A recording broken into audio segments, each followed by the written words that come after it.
The wind whispers through the ancient forests, where shadows dance among the trees. Here, in the heart of Eastern Europe, a world of old legends and ancient spirits comes alive. This is the world of Slavic mythology, a world where the unseen is as real as the earth beneath your feet and the sky above your head. In the quiet stillness of the night, when the moon hangs low and the stars flicker faintly, stories come to life. They're stories told by grandmothers beside crackling fires, where the crackle of the flames feels like a heartbeat, steady and strong. These are not just any stories, they are tales that have been passed down through generations, whispered from one heart to another. They speak of creatures that roam the forests, the rivers, and even the very homes where people sleep. The Slavs, with their deep connection to the land and the natural world, believed that every element of their surroundings was alive. The forest was not just a collection of trees, it was home to the Leshy, a spirit that guarded the woods with a stern yet protective gaze. Rivers were not merely water flowing to the sea, they were the domain of the Vodyanoy, a powerful being who could bless or curse those who dared to cross him. Even the homes where families gathered for warmth and comfort had their own guardian spirits, like the Domovoi, who watched over the household, keeping it safe from harm. In these stories, nothing is ordinary. The world is full of life, and every breeze, every rustling leaf, every drop of rain has a voice and a story to tell. The people of these lands listened to these voices, learning to respect the spirits that lived alongside them. They knew that to disrespect these beings was to invite disaster, for the spirits of Slavic mythology were not to be trifled with. They were powerful, often unpredictable, and always a force to be reckoned with. Yet, these spirits were not just feared, they were revered, loved, and respected. The Domovoi, for example, was like a member of the family, albeit a secretive and sometimes mischievous one. People would leave offerings of bread and milk for him, hoping to keep him content, for a happy Domovoi meant a happy home. If the house creaked or the floorboards groaned at night, it was the Domovoi making his presence known. A shiver might run down your spine, but it was a comforting one, knowing that you were not alone, that you were watched over by an ancient protector. In the cold winters, when the world outside was frozen and still, the stories of Morozko, the frost demon, would send chills down the spines of those gathered around the fire. Morozko was a force of nature, a being who could bring life or death with a single breath. His icy touch could freeze a person in their tracks, but his gifts were also great for those who showed him kindness and respect. The tales of his frosty visits were both terrifying and mesmerizing, leaving listeners with a sense of awe at the raw power of nature. But it wasn't just the spirits of the land that captured the hearts and minds of the Slavic people. The skies above were also full of wonder, with celestial beings like the Alkonost and Sirin. The Alkonost, with its beautiful song, was a symbol of hope and joy, while the Sirin, with its mournful cry, reminded people of the fragility of life. These bird-like creatures were a connection to the divine, a reminder that the world was full of mysteries beyond human understanding. The stories of Slavic mythology are more than just tales, they are a reflection of the people who told them. These were people who lived close to nature, who understood its power and its beauty. They saw the world as a place full of magic and danger, where every step could lead to wonder or woe. The creatures of their myths were not just figments of the imagination, they were embodiments of the world around them, given life and voice by those who lived in harmony with the land. These myths were born from a deep respect for the world and a recognition of humanity's place within it. The Slavs knew that they were but one part of a much larger whole, a world where the line between the seen and the unseen was thin, where the spirits of the earth, water, and sky were as real as any person.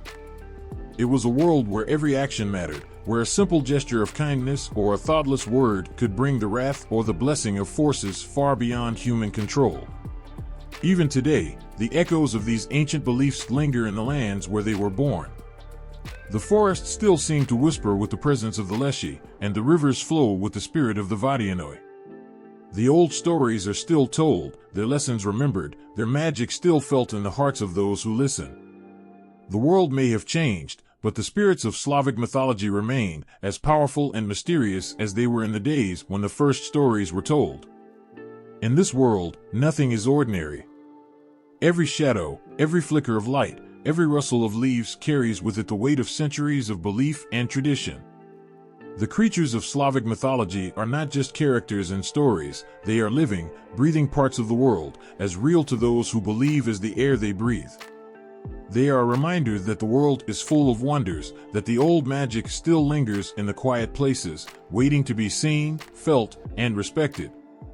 In the quiet hours of the night, when the world outside is still and the only sounds are the soft creaks of an old house settling into its bones, there's a presence you can feel if you know how to listen.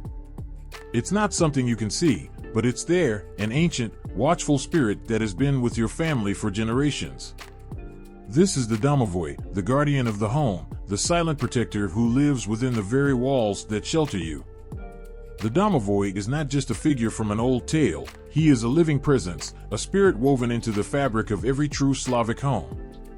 He is the soul of the house, the unseen hand that watches over every member of the family, from the smallest child to the eldest grandparent.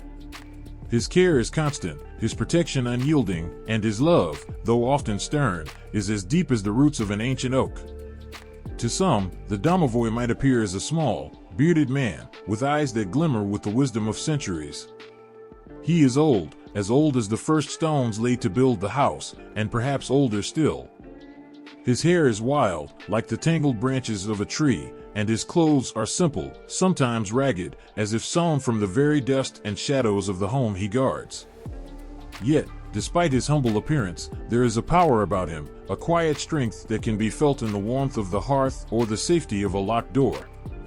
The Domovoi is more than just a guardian, he is a part of the family. He watches over the household with a fierce loyalty, protecting it from harm, both seen and unseen. He is the one who makes sure the doors are closed tight at night, that the fire does not burn too low, and that the walls stand strong against the winter's chill. His presence is a comfort, a reassurance that even in the darkest of nights, you are never truly alone. But the Domovoi is not just a protector, he is also a keeper of order. He does not tolerate laziness, neglect, or disrespect within his home. If a house falls into disrepair or the family begins to bicker and quarrel, the Domovoi will not hesitate to make his displeasure known. He might cause a door to stick or a floorboard to creak just a little too loudly. A cherished object might go missing, only to turn up in the most unlikely of places. These small signs are his way of reminding the family to care for their home and for each other, to live in harmony as he has always watched over them. The Domovoi is not cruel, but his love is one of tough lessons. He teaches the importance of respect for the home, for the traditions of the ancestors, and for the bonds that hold the family together. In his own quiet way, he encourages hard work, kindness, and the values that keep a household strong. And when the family listens, when they care for their home and for each other, the Domovoi rewards them with his protection and his blessing. There is a bond between the Domovoi and the family he guards, a bond that is as old as the home itself. He is drawn to those who treat their house with care, who honor the old ways, and who live with respect for the spirits of the land. In return, the Domovoi gives his protection, his guidance, and his love. He is a silent partner in the family's life, always present, always watching, always caring. In the old days, families would leave offerings for the Domovoi, bread, milk, or a small piece of cloth, left in a corner of the kitchen or by the hearth. These offerings were a way of showing gratitude, a small gesture of thanks for the Domovoi's tireless care. And though he never showed himself, the Domovoi would accept these gifts with quiet grace, continuing his watch over the family with renewed strength. Even today, in homes where the old ways are remembered, the Domovoi is still honored. The rituals may have faded, and the offerings may be less frequent, but the presence of the Domovoi remains. He is there, in the warmth of a fire on a cold night, in the creak of a floorboard that lets you know you're not alone. He is the one who watches over the home, who keeps it safe and sound, who cares for it as if it were his own. And perhaps, in a way, it is. For the Domovoi is as much a part of the home as the stones in the walls or the wood in the beams. He is the spirit of the house, the guardian who has been there since the beginning, and who will remain until the end. He is a link to the past, a reminder of the old ways, and a protector of the family's future. To those who understand, the Domovoi is more than just a myth. He is a living presence, a spirit who embodies the very essence of home. His love is as strong as the walls he guards, his care as constant as the fire that warms the hearth. And though he may be unseen, he is always there, watching, protecting, and loving the family that he calls his own. When the mist rises from the river at dawn, curling like ghostly fingers over the water's surface, there's a sense that something ancient stirs beneath. The river seems to breathe, its waters whispering secrets older than time. And if you stand there long enough, listening closely to the murmur of the current, you might feel it, the presence of the Vodyanoy, the spirit who rules the depths, who has lived in the rivers, lakes, and ponds since the beginning of the world. The Vodyanoy is no ordinary creature. He is the very essence of water itself, a being both feared and revered by those who live near his domain. In the old tales, he is often described as an old man with a long, tangled beard of green river weeds, his skin pale and clammy like a frog's, with eyes that gleam like dark, bottomless pools. His clothes are made of mud and reeds, his body slick with the water that never dries. He is as much a part of the river as the fish that swim in it or the reeds that line its banks. But the Vodyanoy is not a kind spirit. His power is vast, and his temper as unpredictable as the water he commands. He can be calm, serene, and inviting one moment, and the next, he can churn the waters into a raging torrent, pulling under anything or anyone who dares to challenge him. The villagers who live near the river know to keep their distance, to respect the water and the spirit that rules it, for the Vodyanoy is always watching, always waiting, and his moods are as changeable as the river itself. There are stories of those who have seen him, though few live to tell the tale.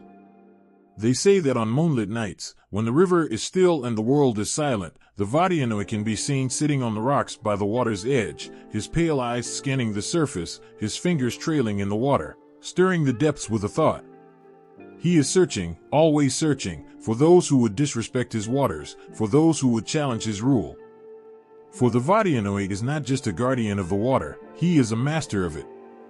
The rivers, lakes, and ponds are his kingdom, and every drop of water bends to his will. He can command the currents to rise or fall, can summon storms that turn gentle streams into roaring rivers, and can drown those who dare to defy him with a single word. His power is absolute, and to challenge him is to invite disaster. Yet, the Vodyanoy is not evil, though he is often feared. He is a spirit of the water, and like the water, he is both life-giving and deadly. He can be merciful to those who show respect, who honor the river and its guardian with offerings of bread, salt, or tobacco, left on the riverbank as a sign of goodwill. These simple gifts are enough to keep the Vodyanoy content, to ensure that the river remains calm and that those who depend on it for their livelihood are safe. But woe to those who forget these offerings, who pollute the water or who take more fish than they need. The Vodyanoy does not forgive easily, and his vengeance is swift and terrible. He can cause a boat to capsize with a single wave, can pull a fisherman into the depths with a mere ripple, can make the water so cold and thick that it pulls at the limbs, dragging even the strongest swimmer under. And once the Vodyanoy has claimed you, there is no escape, for his grip is as cold and unyielding as the depths of the river itself. There are also tales of the Vodyanoy's interaction with humans, particularly with those who dare to defy him. The stories tell of millers who build their mills too close to the water, damming the river and disrupting its flow. The Vodyanoy is said to hate these intrusions, and he shows his displeasure by sabotaging the mills, breaking the wheels, and flooding the fields. Some say that the Vodyanoy will even take the miller himself, dragging him down to the bottom of the river to serve as a warning to others who would interfere with his waters. But not all who meet the Vodyanoy are doomed. There are stories, rare and precious, of those who have earned the Vodyanoy's favor. They speak of fishermen who, through a mix of bravery and respect, have managed to strike a bargain with the water spirit. These men are said to be blessed with an abundance of fish, their nets always full, their boats never capsized. But these blessings come at a price, for the Vodyanoy demands loyalty and respect, and those who break their promises to him are said to meet a terrible fate. Even in these modern times, when the old ways are fading and the rivers run with the debris of a busy world, the Vodyanoy is still there, lurking beneath the surface. His power may be forgotten by many, but the waters remember. They still flow to his command, still respond to his moods, still hide his secrets in their depths. And sometimes, on a quiet night, when the river is calm and the world is asleep, you might hear the faintest of sounds, the splash of water, the creak of a mill wheel, the distant, echoing laughter of the Vodyanoy as he watches from the shadows, his kingdom secure, his power unchallenged. For the Vodyanoy is eternal as the rivers themselves. He is the spirit of the water, the master of the depths, the guardian of the rivers that have flowed through these lands since time began. He is a force of nature, as unstoppable as the current, as powerful as the flood. And though he may be feared, he is also respected, for the Vodyanoy is the river, and the river is life itself. The forest is a place of shadows and secrets, where the trees stand tall like ancient sentinels, their branches whispering stories that only the wind can hear. As you step into the heart of the woods, there's a feeling that you're not alone, that something is watching from the depths of the forest. It's an old presence, as old as the trees themselves, a guardian who has walked these paths long before humans ever set foot here. This is the Leshy, the spirit of the forest, a being as wild and untamed as the woods he calls home. The Leshy is more than just a spirit, he is the very soul of the forest. He is the one who keeps the balance, who protects the trees, the animals, and all the life that flourishes beneath the canopy. His domain stretches as far as the forest itself, from the smallest sapling to the mightiest oak, from the babbling brooks to the hidden clearings bathed in dappled sunlight. Every leaf, every blade of grass, every creature that calls the forest home is under his care, and woe to anyone who dares to disrupt his realm. To those who have encountered him, the Leshy appears as a giant of a man, towering as tall as the trees, with skin the color of bark and hair like moss. His eyes are deep and dark, like the shadows that linger beneath the thickest branches, and they gleam with an ancient wisdom, a knowledge of all the secrets the forest holds. He is a shapeshifter, able to change his form at will, becoming a beast, a bird, or even a tree, blending seamlessly into the landscape. He can be as small as a blade of grass or as vast as the forest itself, his presence felt in every rustle of leaves, every snap of a twig. The Leshy is a protector, but he is also a trickster, with a temper as wild and unpredictable as the forest he guards. He does not take kindly to those who enter his woods with ill intent, those who seek to harm the trees or hunt the animals without respect.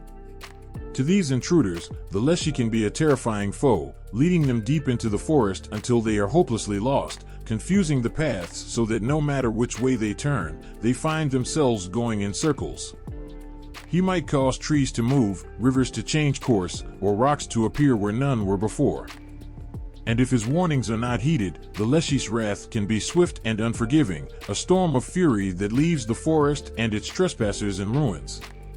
But the Leshy is not only a punisher, he is also a guide and a guardian to those who respect the forest and its inhabitants. Hunters, woodsmen, and travelers who show reverence to the land and its spirits might find themselves under the Leshy's protection. He has been known to lead lost children back to safety, to grant hunters a bountiful catch, or to show a traveler the way home when the night is closing in. Those who honor the Leshy with offerings of bread, salt, or a simple word of thanks often find that the forest is kind to them, its paths clear, and its bounty plentiful. The relationship between the Leshy and humans is a complex one, marked by both fear and respect. The people who live near the forest know of the Leshy's power, and they tread carefully when entering his domain. They speak of him in hushed tones, sharing stories of his tricks and his wrath, but also of his kindness and his care. For the Leshy is not just a spirit to be feared, he is a guardian to be respected, a protector of the natural world who ensures that the balance of the forest is maintained. There are stories of those who have tried to befriend the Leshy, offering him gifts and seeking his favor. Some say that the Leshy, if he takes a liking to someone, will share with them the secrets of the forest, teaching them the language of the animals, the names of the plants, and the ways of the woods. These chosen few are said to become the Leshy's companions, walking beside him through the forest, learning its mysteries, and living in harmony with the land. Yet, the Leshy is also a lonely figure, wandering the woods in solitude, his only companions the trees and the creatures he protects. He is a being of the wild, untamed and free, bound to the forest by a bond that cannot be broken. His love for the forest is deep and unwavering, a love that drives him to protect it at all costs. And though he may be feared by those who do not understand him, to the forest and its inhabitants, the Leshy is a friend, a father, and a king. In the quiet of the forest, when the sun filters through the leaves and the world is still, you can almost feel his presence, a gentle watchfulness that is both comforting and awe-inspiring. The Leshy is there, in the shadows and the sunlight, in the rustling leaves and the whispering wind, in the very heart of the forest. He is the spirit of the woods, the guardian of the wild, and the protector of all that lives within his domain. And as long as the forest stands, so too will the Leshy, watching over his kingdom, as eternal and unchanging as the forest itself. In the shadow of the mountains, where the earth trembles and the skies darken with storm clouds, there lives a creature born of fire and fury. The Zmey Gorynich, a dragon with multiple heads, is the embodiment of chaos and destruction, a force of nature that strikes fear into the hearts of all who hear its name. This beast is not just a dragon, it is a symbol of power and terror, a creature whose very existence challenges the courage of heroes and the strength of kingdoms. The Zmey Gorynich is unlike any other dragon. Its body is massive, covered in scales as black as coal, glistening like the night sky. Each of its heads is a beast in its own right, with eyes that burn like embers and mouths that spit fire, capable of turning the strongest fortress to ash. The dragon's wings are vast, dark as the storm clouds, and when they spread wide, they blot out the sun, casting the land into a shadow so deep that it feels as if the day itself has fled in fear. Legends say that the Zmey Gorynich was born in the heart of the mountains, where the earth's molten core burns hottest. It grew in power and size, feeding on the heat of the earth and the fear of those who lived in its shadow. As it grew, so did its hunger for destruction. The dragon would rise from the mountains, a terrible force of nature, laying waste to villages, burning crops, and reducing entire forests to smoldering ruins. Its roar was the sound of thunder, its breath the flames of 1,000 fires. Nothing could stand against it, and nothing could satisfy its endless appetite for chaos. But the Zmey Gorynich is more than just a creature of destruction. It is a symbol, a representation of the darkness that exists in the world and within every heart. Its many heads symbolize the many faces of fear, each one a different aspect of the terror that grips those who face the dragon. It is the fear of the unknown, the fear of the dark, the fear of death itself. And just as the dragon's heads must all be defeated to kill the beast, so too must these fears be faced and conquered. Yet, for all its power, the Zmey Gorynich is not invincible. The tales of its defeat are as numerous as the heads it bears, each one a story of heroism and sacrifice, of courage in the face of unimaginable terror. The heroes who stand against the dragon are not always the strongest or the bravest, but they are those who understand that to defeat the dragon, one must first conquer the fear within. One of the most famous stories tells of a young warrior, armed with nothing more than a sword and his determination, who set out to defeat the Zmey Gorynich. The dragon had laid waste to his village, and he knew that if he did not face it, more lives would be lost. The journey to the dragon's lair was long and perilous, through forests filled with wolves and mountains where the air was thin and cold. But the warrior pressed on, driven by the knowledge that he alone could end the dragon's reign of terror. When he reached the lair, the dragon was waiting, its many heads rearing up, each one a terrifying sight. The warrior could feel the fear gripping his heart, but he did not waver. He knew that to defeat the dragon, he must strike at its hearts, each of them hidden beneath the layers of thick, impenetrable scales. With each swing of his sword, the warrior fought not just the dragon, but his own fear, each blow a battle against the darkness within him. The fight was long and brutal. The dragon's fire scorched the earth, its roars shook the mountains, and its claws tore at the warrior's armor. But the warrior fought on, each swing of his sword cutting deeper into the dragon's flesh, each blow weakening the beast. Finally, with a cry that echoed through the mountains, the warrior struck the final blow, severing the last of the dragon's heads. The Zmey Gorynich fell, its body crashing to the ground with a force that shook the earth, its fire extinguished, its terror ended. The defeat of the Zmey Gorynich is a story of triumph over fear, a tale that reminds us that no matter how terrifying the darkness may seem, it can be defeated. The dragon's many heads may rise again in different forms, but the courage to face them remains, a light in the darkest of nights. The Zmey Gorynich may be a symbol of chaos and destruction, but in its defeat, it also becomes a symbol of hope, of the power of the human spirit to overcome even the greatest of challenges. The tales of the Zmey Gorynich continue to be told, each one a reminder of the strength that lies within, the courage to face the darkness, and the determination to fight until the last head falls. The dragon may be a creature of legend, but the lessons it teaches are as real and relevant as ever. For in the end, the Zmey Gorynich is not just a dragon, it is a challenge, a test of courage, and a reminder that even in the face of overwhelming odds, the light of hope can never be extinguished. On moonlit nights, when the waters of the lakes and rivers lie still and silent, a haunting presence emerges from beneath the surface. She is the Rusalka, a water nymph of Slavic folklore, whose beauty is both mesmerizing and terrifying. Her long, flowing hair gleams with the light of the moon, cascading down her back like a waterfall of silver. Her eyes, deep and mysterious, hold the secrets of the depths, filled with sorrow and longing. She is a creature born of water, but also of heartbreak, carrying with her the weight of a tragic past. The Rusalka is said to be the spirit of a young woman who met an untimely death, often by drowning, whether by her own hand, by accident, or at the hands of another. Her life was cut short, her soul left restless, unable to find peace. In death, she becomes one with the water, her spirit bound to the place where she took her last breath. The once gentle and loving girl transforms into a Rusalka, a being of the water, whose beauty conceals the sorrow and anger that fester within her heart. In the stillness of the night, the Rusalka emerges from the water, her pale skin almost translucent in the moonlight.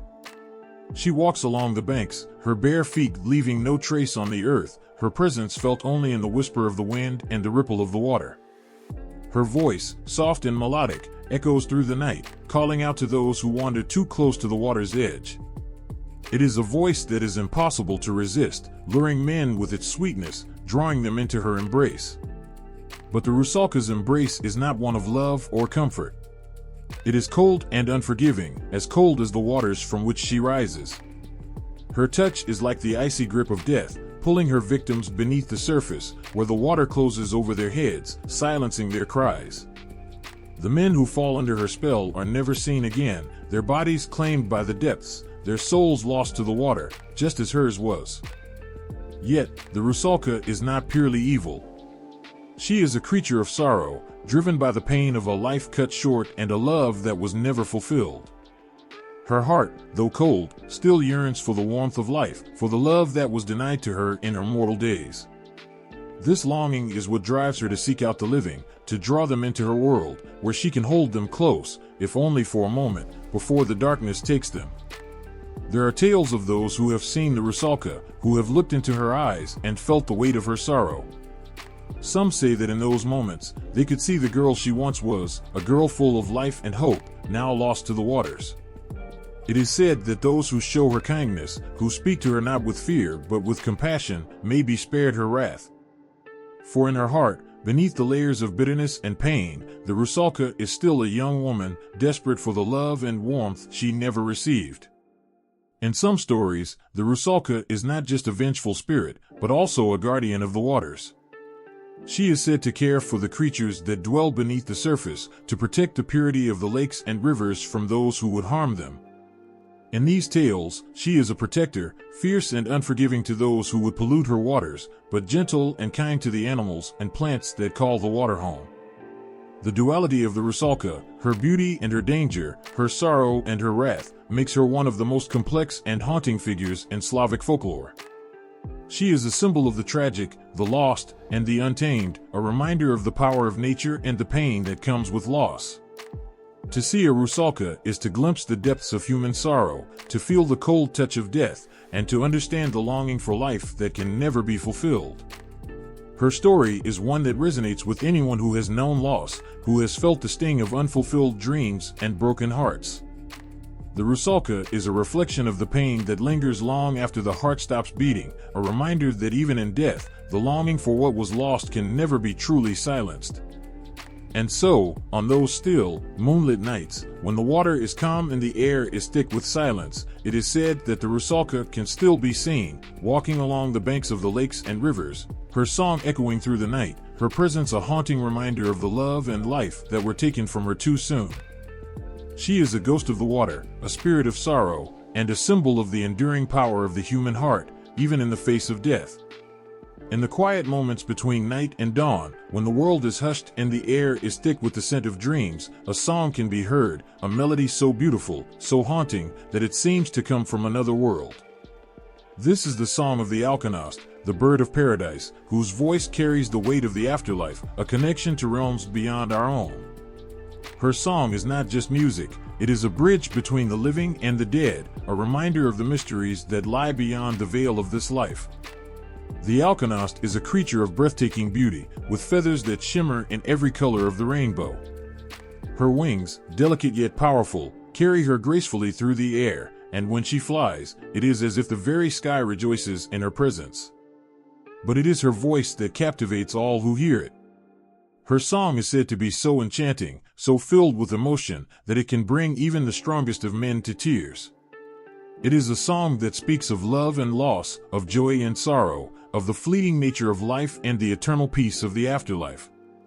In Slavic folklore, the Alkonost is not just a bird, she is a messenger between worlds, a being who moves freely between the land of the living and the realm of the dead.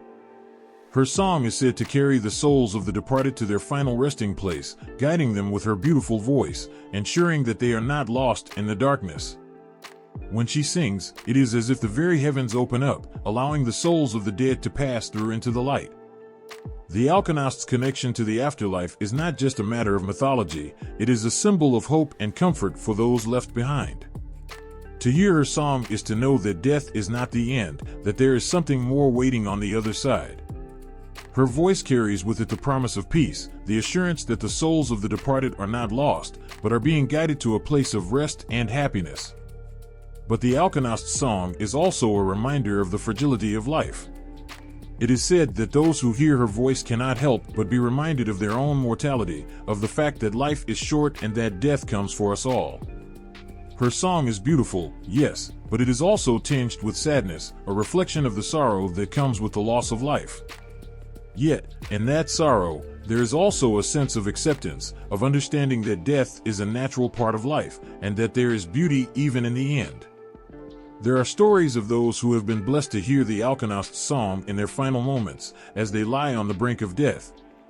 These souls, it is said, pass away with a smile on their lips, comforted by the knowledge that they are being guided to a place of peace. For the Alkonost does not come for those who are not ready, she comes only for those whose time has come, those who are ready to let go of the world and move on to the next. But the Alkonost's song is not only for the dying, it is for the living as well. It is a reminder that life is precious, that every moment is a gift, and that we should cherish the time we have. Her song calls us to live fully, to love deeply, and to find beauty in every moment, for we never know when our time will come. It is a call to embrace life, to live without fear, and to find joy in the simple things, for it is in these moments that we find true happiness. Yet, for all the beauty of her song, the Alkonost is a mysterious and elusive creature. She is rarely seen, and her song is heard only by those who are truly fortunate, or perhaps truly cursed. For her voice, while beautiful, is also a reminder of the inevitability of death, a reminder that we are all bound by the same fate. To hear her song is to be reminded of the fleeting nature of life, and to be called to make the most of the time we have. But the Alkonost is not just a harbinger of death, she is also a symbol of hope and renewal. For in her song, there is the promise of something more, something beyond the pain and sorrow of this world.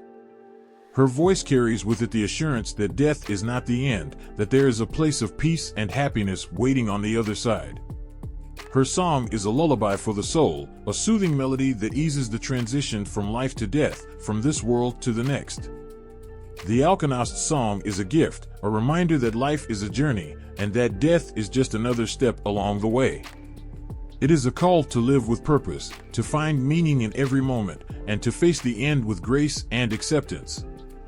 For in her song, there is the promise of something more, something beautiful and eternal, waiting just beyond the horizon. And so, as the Alkonost flies through the night, her song echoing through the heavens, she reminds us all of the beauty of life, the inevitability of death, and the hope that lies beyond. Her voice is a beacon of light in the darkness, a guide for the lost, and a comfort for the living. She is the bird of paradise, and her song is the music of the afterlife, a melody that carries the soul to a place of peace and happiness, where the pain and sorrow of this world are left behind, and only the beauty and joy of eternity remain.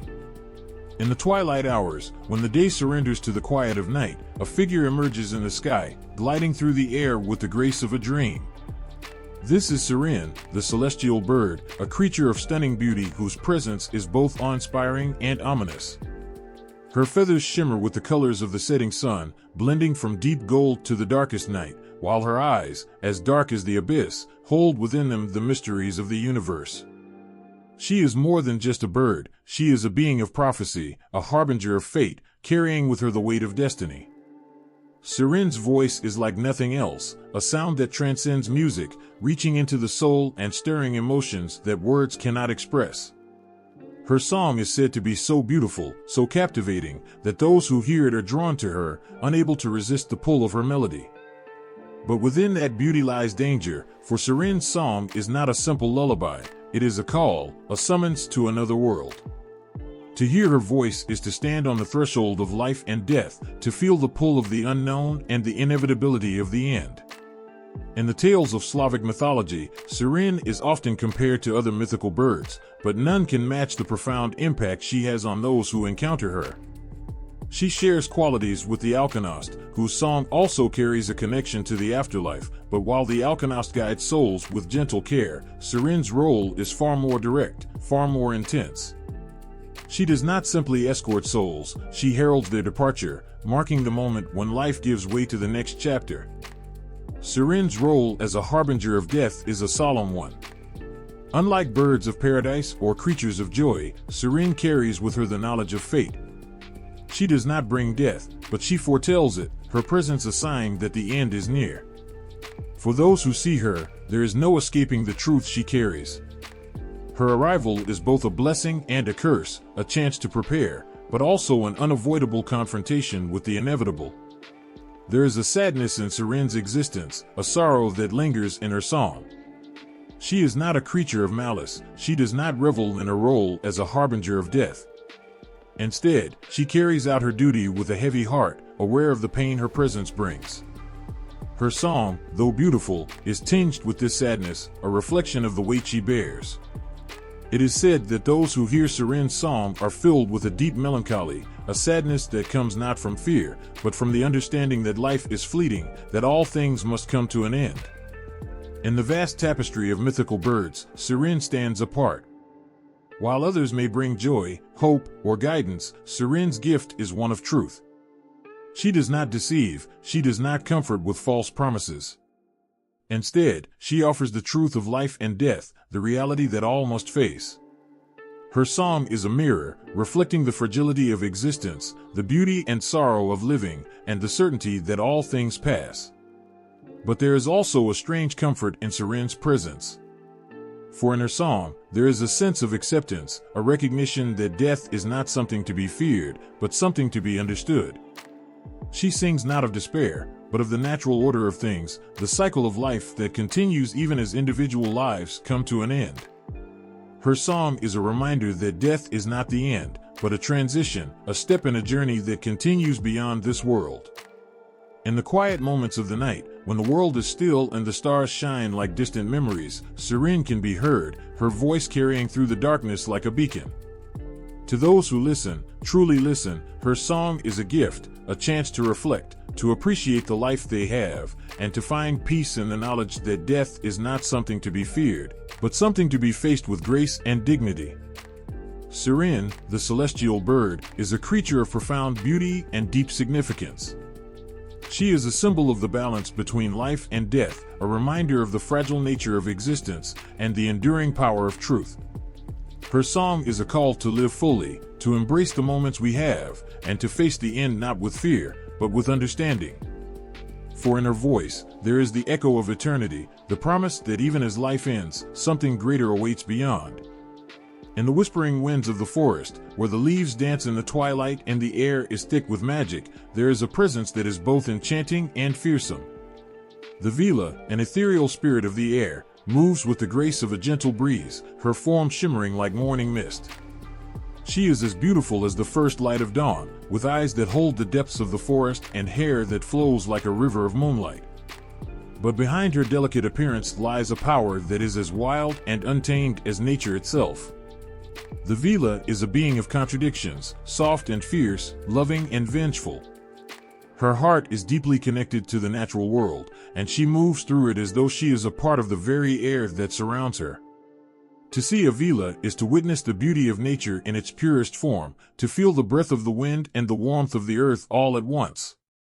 Her laughter can make flowers bloom, her tears can bring forth rain, and her anger can summon storms that tear through the land with a fury that is unmatched. But the Vila is more than just a spirit of nature, she is a guardian of love, a protector of those who cherish the world as she does. Her heart is filled with a deep, abiding love for the earth and all its creatures, and she watches over them with a tenderness that is unmatched. For those who show kindness to the world, who love with all their hearts, the Vila is a gentle protector, a spirit of light and warmth. She sings songs of love that echo through the valleys, her voice as soft as a lullaby, and she dances in the moonlight, her movements as light as the air itself. Yet, for all her love, the Vila is not a spirit to be taken lightly. She is a being of vengeance, a force of nature that will not hesitate to unleash her wrath upon those who harm the world she holds dear. To wrong a Vila is to invite disaster, for her fury is as fierce as a wildfire, as relentless as a storm. Her vengeance is swift and terrible, and there is no escaping her wrath once it has been invoked. She will call upon the forces of nature to aid her, summoning winds that howl like wolves, rains that pour like the tears of the earth, and lightning that strikes with the precision of a hunter's arrow. In the old tales, the Vila is often seen as a symbol of the balance between love and vengeance, a reminder that nature, while beautiful, is also powerful and must be respected. She is a spirit of justice, ensuring that those who harm the world face the consequences of their actions. Yet, her vengeance is not born of cruelty, it is a necessary response to the wrongs that have been done, a way of restoring balance to the world. But even in her vengeance, there is a deep sadness within the Vila. For she knows that her wrath, while just, is born of pain, pain for the earth that has been harmed, for the love that has been betrayed. Her heart aches for the world she loves so deeply, and her tears, when they fall, are not just for herself, but for the loss of innocence, for the beauty that has been marred by greed and cruelty. Her song, in these moments, is a lament, a sorrowful melody that echoes through the forest like the cry of a wounded animal. Yet, for all her power, the Vila is not invincible. Her connection to nature is both her strength and her vulnerability. When the earth suffers, so too does she. Her light dims when the forests are cut down, her voice falters when the rivers run dry. She feels the pain of the world as if it were her own, and it is this deep connection that makes her both a powerful ally and a tragic figure.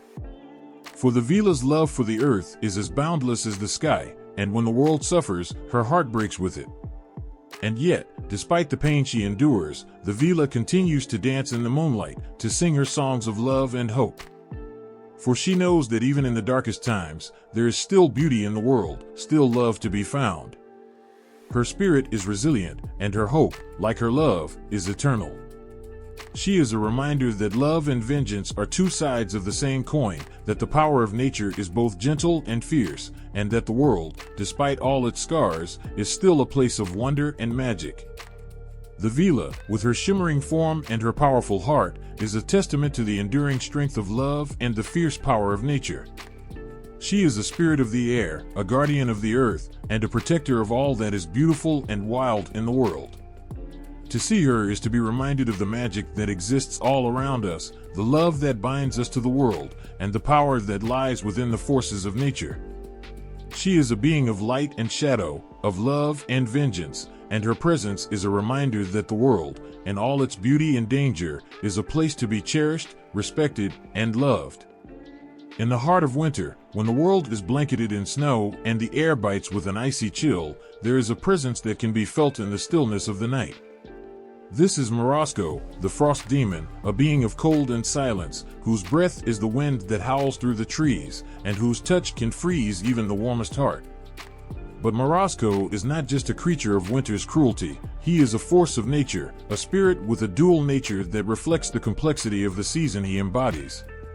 Morozko's arrival is heralded by the first frost, a delicate layer of ice that creeps across the land like a whisper. To some, this frost is a thing of beauty, transforming the world into a glittering wonderland of white and silver. But to others, it is a harbinger of hardship, a sign that the bitter cold is coming, bringing with it the threat of hunger and despair. Morozko is both of these things. He is the beauty of winter's first breath, but also the harsh reality of its unrelenting cold. In the old tales, Morozko is known to walk the forests on the coldest nights, his presence felt in the crackle of ice beneath the snow and the sharp sting of the wind. He is a tall, imposing figure, draped in a cloak of frost, his beard long and white as snow. His eyes are like the deepest blue of a frozen lake, cold and piercing, yet filled with an ancient wisdom. He moves with the grace of a snowfall, silent and steady, leaving behind him a trail of frost that sparkles in the moonlight. Morozko's dual nature is what makes him both feared and revered. He is a benevolent force, capable of great kindness to those who respect the power of winter. To the hardworking and the humble, Morozko can be a protector, shielding them from the worst of the cold and ensuring that they survive the long, harsh months. In some stories, he is known to reward those who are kind and diligent, bestowing gifts of warmth and safety, allowing them to endure the winter with ease. But Morozko's kindness is not given freely, it must be earned. He is a stern judge of character, and those who are lazy, greedy, or disrespectful of nature's power find no mercy from him. To them, Morozko is a malevolent force, a demon of frost who brings with him nothing but suffering. He can freeze a person with a single breath, turning them into a statue of ice, cold and lifeless. His touch is death to those who do not heed the warnings of winter, who do not prepare for the cold or show respect for the season's might. In many tales, Morozko tests those he encounters, offering them a choice between life and death, warmth and cold. He appears to them in the guise of an old man, asking for shelter or warmth, and how they respond determines their fate. Those who show kindness, who offer him a warm place by the fire, find themselves blessed, their homes filled with warmth and their stores filled with food. But those who turn him away, who refuse him kindness, wake to find their fires extinguished and their homes encased in ice, their fate sealed by the frost demon's cold wrath. Yet, even in his malevolence, there is a lesson in Morozko's actions. He is not cruel for cruelty's sake. He is a force of nature, a reminder of the respect that must be shown to the world around us. Winter is a time of hardship, but it is also a time of reflection, of understanding the balance between life and death, warmth and cold. Morozko embodies this balance, his dual nature a reflection of the dual nature of winter itself, both beautiful and dangerous, both giving and taking. To understand Morozko is to understand the power of winter, the need for respect and humility in the face of nature's might. He is a reminder that the world is not ours to command, that we must live in harmony with the seasons and the forces that shape our lives. His kindness is a reward for those who understand this, who live with respect and care, while his wrath is a warning to those who forget, who take for granted the world they live in. In the end, Morozko is neither wholly good nor wholly evil. He is a force of nature, a spirit who embodies the complexity of winter, the balance between life and death, warmth and cold. He is a reminder that life is fragile, that the world is full of forces beyond our control, and that we must live with respect for these forces, understanding that kindness and humility are our greatest protections against the cold, both of the world and of the heart. In the quiet of a winter's night, when the world is still and the air is filled with the crisp bite of frost, one might feel the presence of Morozko, the frost demon. He is there in the breath of the wind, in the sparkle of ice on the trees, in the stillness of the snow-covered earth.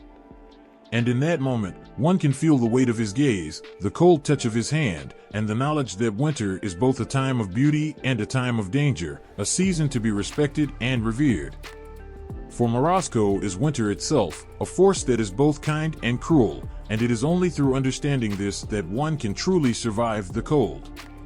In the shadows of ancient forests, where the wind whispers secrets long forgotten, there lives a figure whose name is spoken in fear and awe, Koschei the Deathless. His very existence defies the natural order, a being who has conquered death itself, and in doing so, has become one of the most terrifying and enigmatic figures in Slavic folklore. Koschei is not just a man, he is a force of nature, a relentless presence that lingers in the darkest corners of the mind, where fear and legend intertwine. The tale of Koschei begins like a nightmare from which there is no waking. He is not born, but rather seems to have always been, an ageless spirit who embodies the darkest aspects of power and greed. Koschei's immortality is his curse as much as it is his strength, for in his quest to escape death, he has lost everything that makes life worth living. His heart, the source of his invincibility, is hidden far from his body, locked away in a series of nearly impossible-to-reach places. This heart, cold and shriveled as it may be, is the key to his downfall, but finding it is a task so perilous that few have ever dared to try. Koschei's immortality has twisted him, turning his mind toward darkness and cruelty. He is a figure of bone and shadow, his skeletal frame draped in robes that flutter like the wings of a vulture. His eyes, hollow and sunken, burn with a fierce, unnatural light, the fire of a soul that cannot be extinguished. His voice is the rasp of dead leaves on a cold wind, sending chills down the spine of anyone who hears it. Koschei is a specter of death, a harbinger of doom, and yet, there is something tragically human in his relentless pursuit of power. It is this hunger, this insatiable need to control his own fate, that makes him a figure of both terror and pity. In the stories, Koschei is often the antagonist, the villain who stands in the way of heroes and lovers. He kidnaps maidens, locks them away in his fortress of bones, and challenges any who would dare to free them. His cruelty knows no bounds, for in his mind, there is no greater pleasure than to wield power over the lives of others. Yet, for all his might, Koschei is not invincible. He is bound by the same emotions that drive all men: fear, anger, and the desperate need to be remembered. It is this vulnerability that becomes his undoing, for in his arrogance, he believes that his immortality makes him untouchable, that his heart, hidden away in a needle within an egg, within a duck, within a hair, within an iron chest, buried beneath an ancient oak, will never be found. But heroes, driven by love and the desire to restore order, rise against him.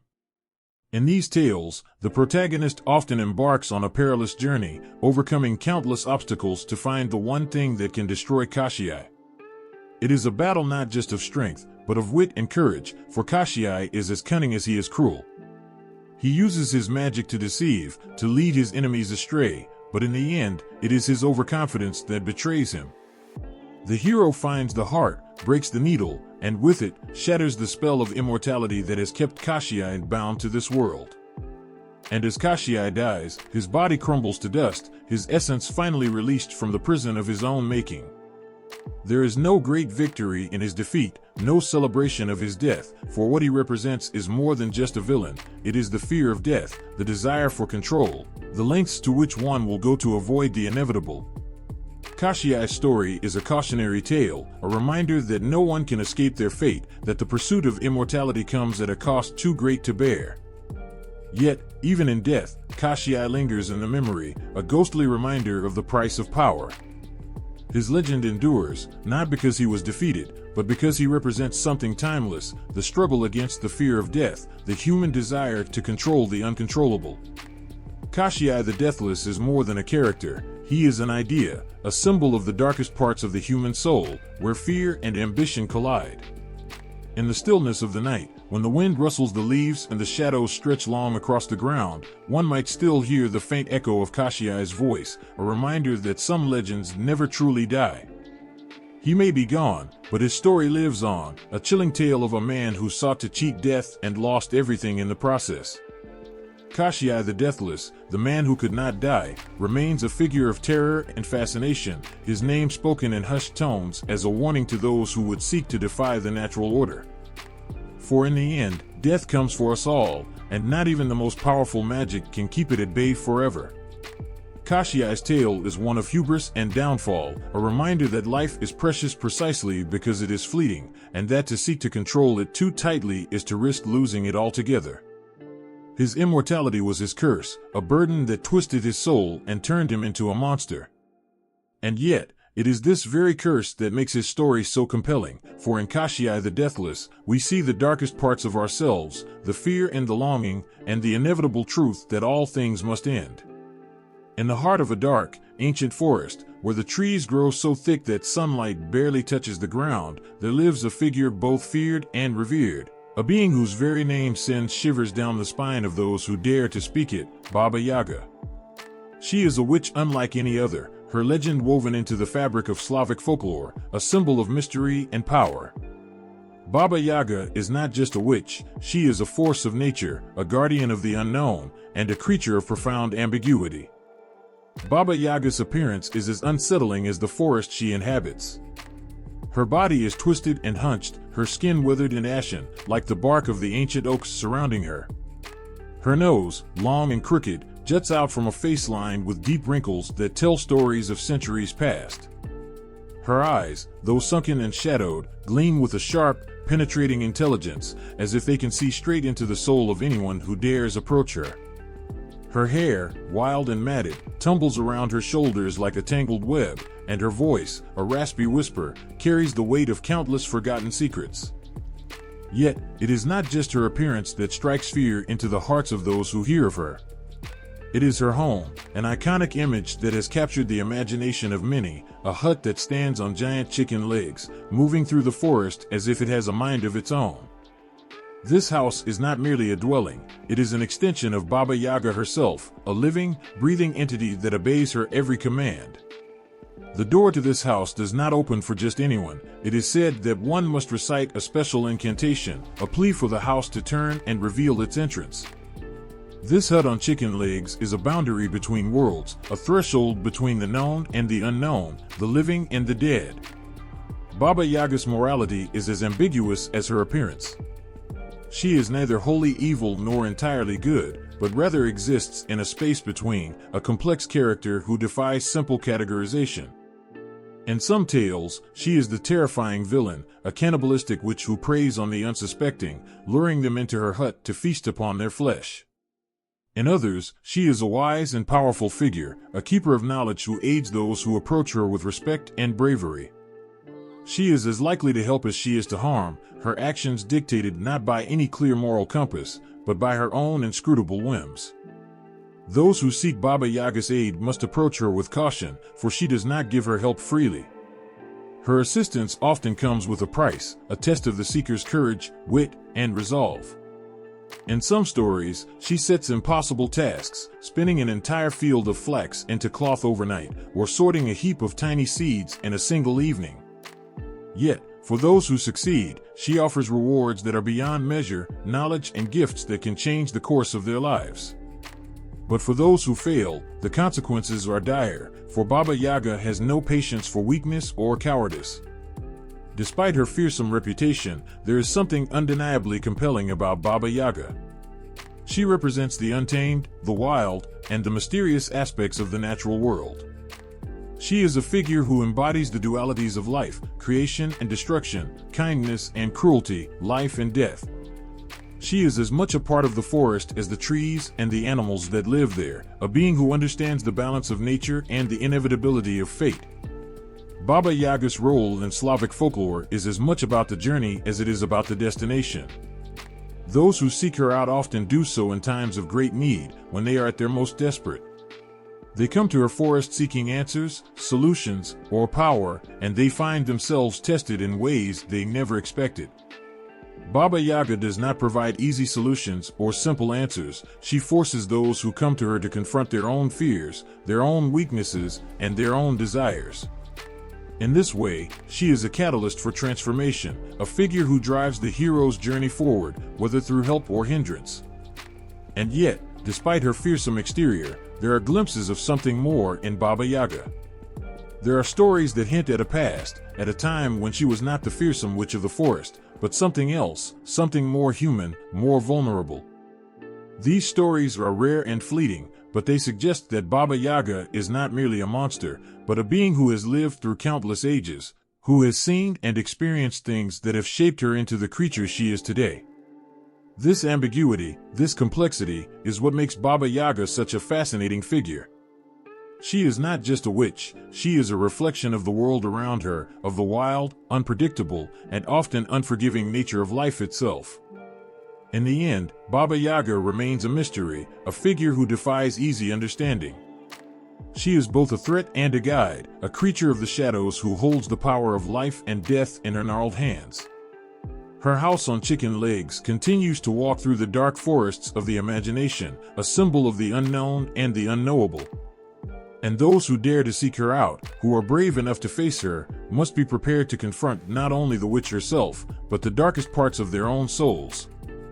For Baba Yaga is not just a character in a story, she is a force, a presence, a reminder that the world is far more complex and mysterious than it seems.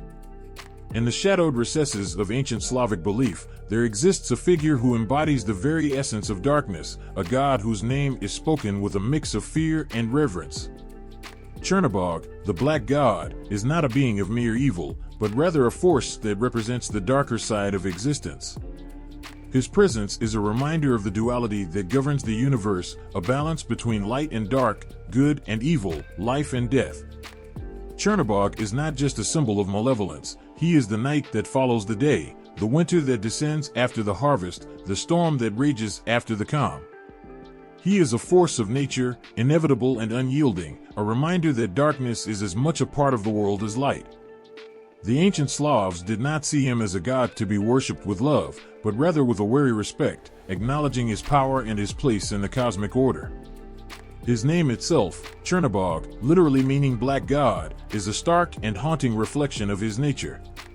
Where other gods might be adorned with titles of honor, light, or prosperity, Chernobog's name is a direct and unapologetic acknowledgement of his role. He is the shadow cast by the gods of light, the embodiment of every fear that lurks in the darkness. Yet, he is not to be mistaken for a god of evil in the simplistic sense. Chernobog is not a devil, he is a necessary part of the balance that holds the world together. In the myths and stories passed down through generations, Chernobog is often depicted as a dark, brooding figure, his presence suffocating and his intentions mysterious. He is not a god who acts out of malice or hatred, but out of a cold, impartial necessity. The darkness he brings is not a punishment, but a part of the natural cycle, a force that ensures the world does not tip too far into the light. For without darkness, light loses its meaning, without hardship, joy cannot be fully understood. There is a haunting beauty in this balance, and the way Chernobog's presence forces the world to confront its darker aspects. His role in Slavic mythology is not to bring ruin for its own sake, but to remind humanity that every action has a consequence, that every moment of light will be followed by a moment of darkness. This is not a curse, but a truth of existence, one that the ancient Slavs understood deeply. Chernobog, in his ominous grandeur, is a teacher of hard lessons, of the kind that forge resilience and wisdom in those who face them. Chernobog's influence is felt in the cold of winter, in the sickness that strikes without warning, in the sorrow that follows loss. These are the times when his presence is most palpable, when the world seems to be held in the grip of his dark power. Yet, even in these moments, there is an understanding that Chernobog's role is not to destroy, but to challenge. He is the force that tests the strength of the world, that ensures only the strong survive. He is the winter that kills the weak but spares the strong, the night that forces creatures to adapt or perish. But Chernobog is not just a bringer of challenges and hardships, he is also a god who understands the necessity of balance. In some interpretations, his existence is mirrored by that of Belobog, the white god, a deity who represents light, goodness, and prosperity. Together, these two gods form a duality that is essential to the functioning of the universe. Belobog brings the light, the warmth, the life, while Chernobog brings the cold, the dark, the death. They are not enemies, but two sides of the same coin, each necessary for the other's existence. This balance is reflected in the way the ancient Slavs approached their world. They did not see life as a simple battle between good and evil, but as a complex interplay of forces, each with its own purpose and place. Chernobog was not feared as a malevolent force to be defeated, but respected as a necessary part of life's cycle. His presence was a reminder that darkness and light must coexist, that one cannot thrive without the other. Chernobog's stories are not filled with the triumphant victories of heroes or the joyous celebrations of life. Instead, they are tales of endurance, of survival against the odds, of finding strength in the face of overwhelming darkness. They are stories that speak to the resilience of the human spirit, to the ability to find light even in the darkest of times. Chernobog, in all his grim majesty, is a god who teaches that life is not just about the light, but also about learning to navigate the darkness. There is a certain awe in the way Chernobog is regarded, a recognition of his power and his importance in the grand scheme of things. He is not a god to be loved, but one to be respected, to be acknowledged as a force that shapes the world in profound ways. The fear he inspires is not the fear of the unknown, but the fear of the inevitable, the understanding that darkness is as much a part of life as light.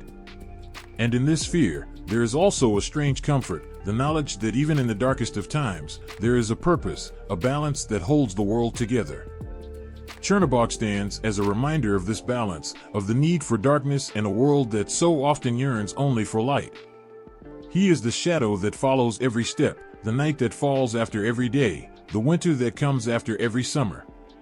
And while his presence may be unsettling, it is also a necessary part of life, a force that ensures that the world remains in balance, that light and darkness continue their eternal dance, shaping the world in ways that are both beautiful and terrifying. In Chernobog's shadow, we find the strength to face our own darkness, to confront the fears and challenges that life throws our way.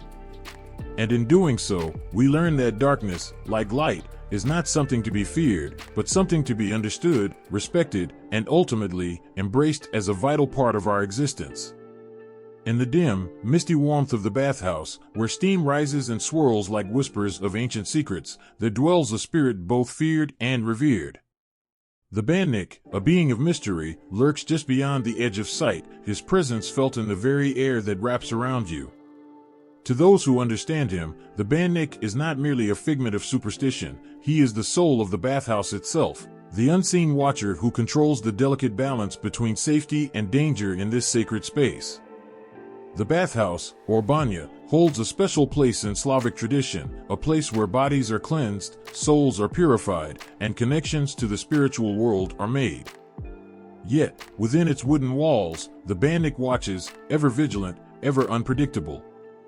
He is the guardian of this space, the spirit who decides whether your experience will be one of comfort or fear. To enter the bathhouse without acknowledging his presence is to invite his wrath, for the Bannik is not a spirit to be taken lightly. There's a story, passed down through generations, of a family who neglected the rituals meant to appease the Bannik. They entered the bathhouse laughing, careless, unaware of the presence that stirred in the shadows. As they poured water over the hot stones, steam rose thicker and thicker until the air became suffocating. The warmth, once comforting, turned unbearable, and the family fled, their laughter replaced by screams.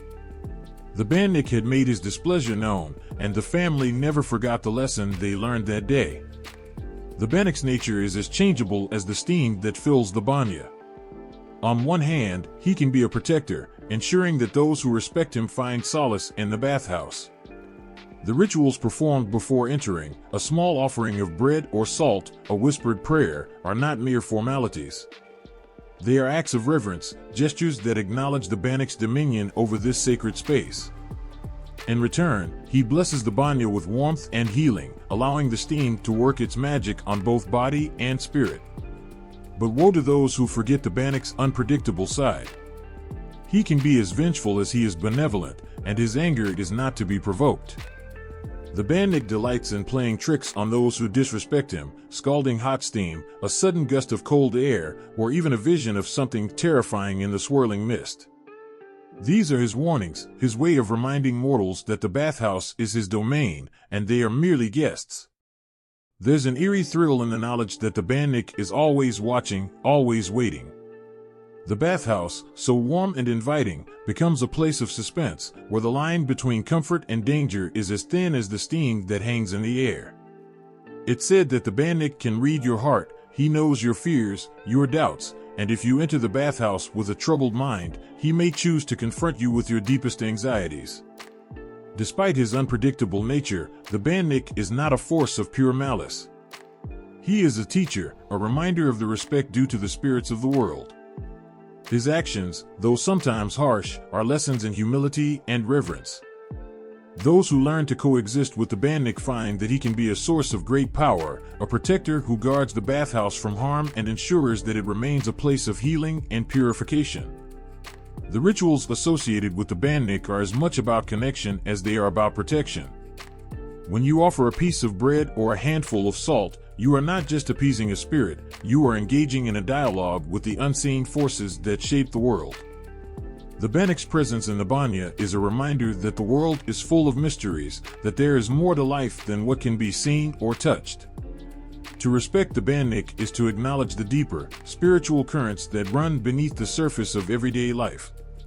For some, the Bannik's presence is a comfort. They know that as long as they follow the proper rituals, the bathhouse will remain a safe haven, a place where they can relax and let the steam wash away their worries. For others, the Bannik is a source of anxiety, a constant reminder of the unseen dangers that lurk in the world. But whether feared or respected, the Bannik is an integral part of the bathhouse experience, a spirit who embodies the tension between safety and danger, comfort and fear. The stories of the Bannik are as old as the Banya itself, tales that have been whispered in the steam-filled air for centuries.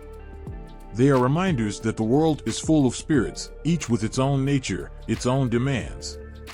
The Bannik is not just a guardian of the bathhouse, he is a reflection of the respect that the Slavs had for the spirits of the world, a respect that was woven into the very fabric of their daily lives. So, when you step into the warmth of the bathhouse, when the steam wraps around you like a comforting embrace, remember that you are not alone. The Bannik is there, watching, waiting. Treat him with respect, and he may bless you with the soothing warmth of the Banya, allowing you to leave feeling cleansed and renewed. But forget him, ignore the rituals, and you may find yourself at the mercy of his unpredictable temper, learning firsthand why the Bannik is both feared and revered. In the bathhouse, where the boundary between the physical and the spiritual is as thin as the steam that fills the air, the Bannik reigns supreme. His presence is a reminder that even in the most ordinary places, the spirits of the world are never far away. To honor the Bannik is to honor the mysteries of the world, to acknowledge that there is more to life than what meets the eye. And in doing so, you may just find that the bathhouse becomes more than a place of cleansing, it becomes a place of spiritual connection, a space where the mundane and the mystical come together in a dance as delicate and unpredictable as the Bannik himself. In the stillness of the night, when the shadows stretch long and the house settles into an eerie silence, there is a presence that lingers just beyond the edge of your awareness. A soft rustling, the faint creak of a floorboard, the feeling that you are not entirely alone. This is the world of the Kikimora, the elusive female spirit who dwells within the walls of the home. She is not a mere ghost or a figment of imagination. She is a force that weaves herself into the very fabric of domestic life, her presence both unsettling and strangely intimate. The Kikimora is a creature of contradictions. By day, she hides in the corners, in the dark spaces beneath the floorboards or behind the stove, blending into the mundane hum of daily life. But when the night falls, she emerges, slipping through the house with a lightness that belies her otherworldly nature. For some, her presence is barely noticeable, a faint whisper in the night. For others, she is a harbinger of unrest, her movements a sign of things to come.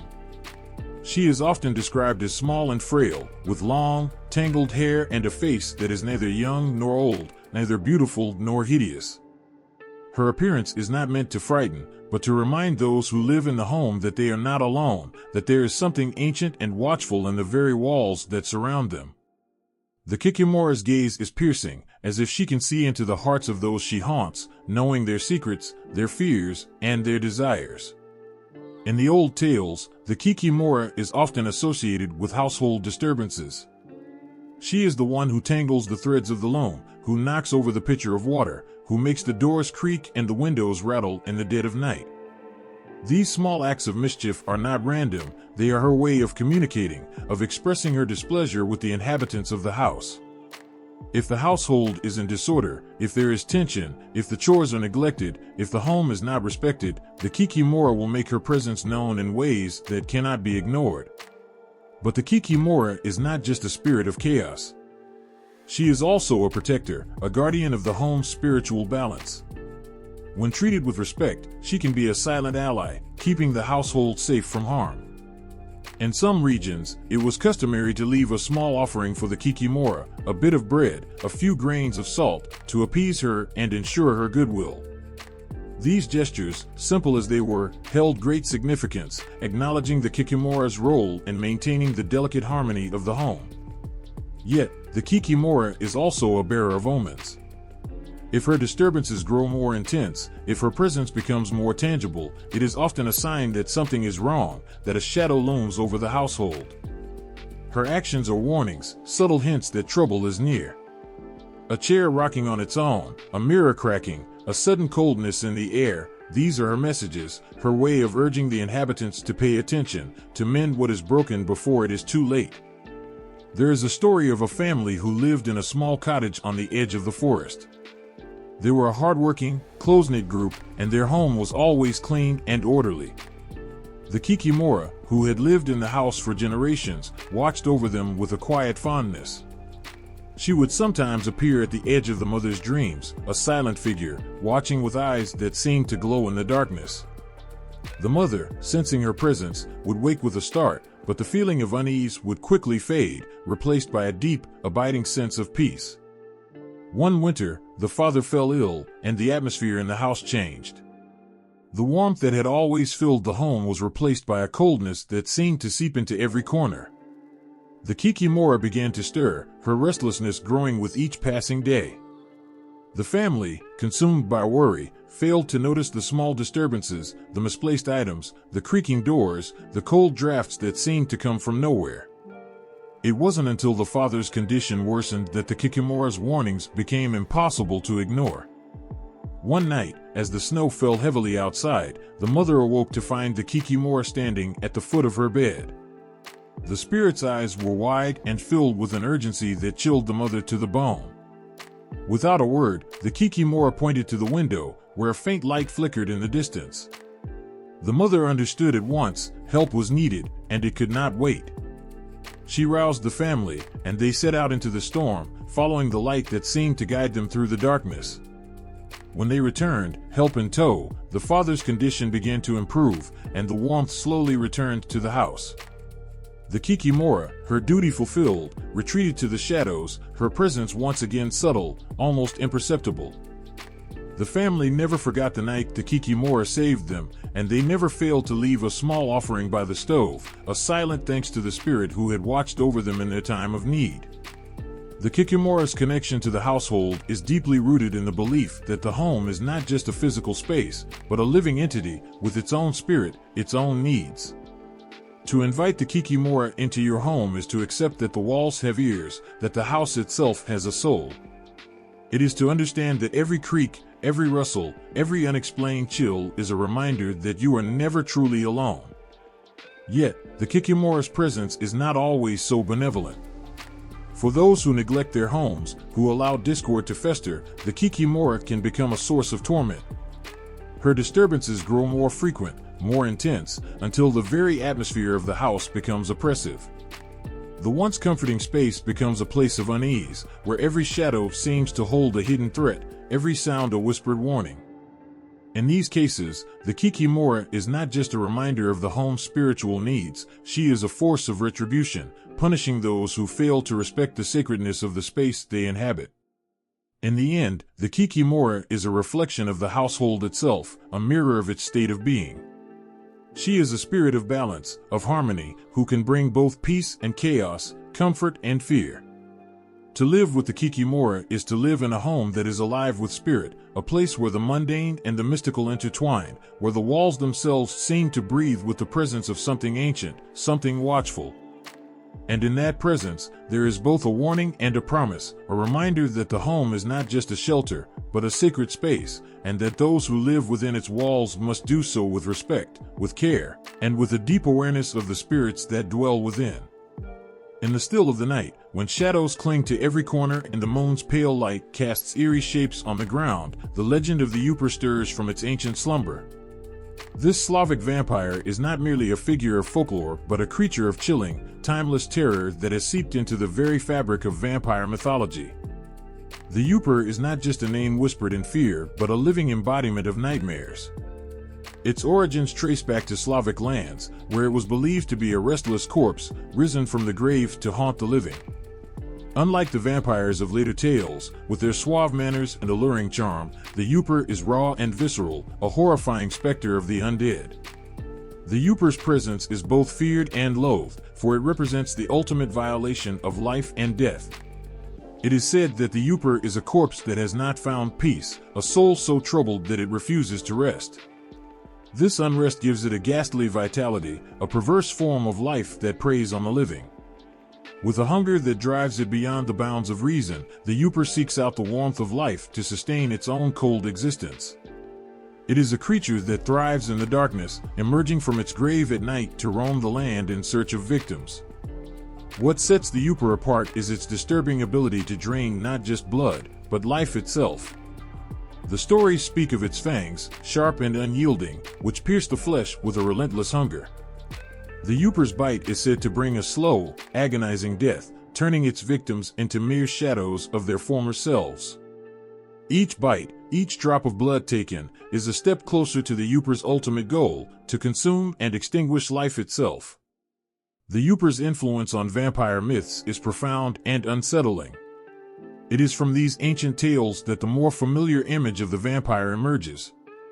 Where the Upir is a grotesque, horrifying figure, later vampires become more refined and charismatic, their menace hidden behind a veneer of charm. But the essence of fear that the Upir embodies, its cold, unrelenting hunger, and its soulless existence, echoes through all vampire lore. In old Slavic villages, the Upir was more than just a story, it was a cause of genuine fear and concern. People would take elaborate precautions to protect themselves from these creatures. Garlic was hung on doors, and crosses were placed in windows. Special rituals were performed to ward off the undead. The fear of the Upir was so deeply ingrained that it shaped many of the protective measures and superstitions that spread across Europe. The Upir's connection to death and the undead is deeply unsettling. It is a reminder of the fragility of life and the terror that comes with the unknown. The idea of a corpse rising from the grave, driven by an insatiable hunger, is a concept that taps into our most primal fears. It speaks to the dread of losing one's soul, of being consumed by something beyond comprehension. The folklore surrounding the Upir is filled with haunting imagery. The creature is often depicted as having a gaunt, skeletal appearance, with eyes that burn with a malevolent glow. Its presence brings a chill to the air, a sense of foreboding that grows stronger as night falls. Stories of the Upir are often told in hushed tones, their details carefully avoided in the daylight. In many ways, the Upir represents the darkest corners of human fear, the fear of death, the dread of the unknown, and the horror of an existence beyond the grave. Its influence on vampire myths underscores the deep-seated terror that these creatures evoke.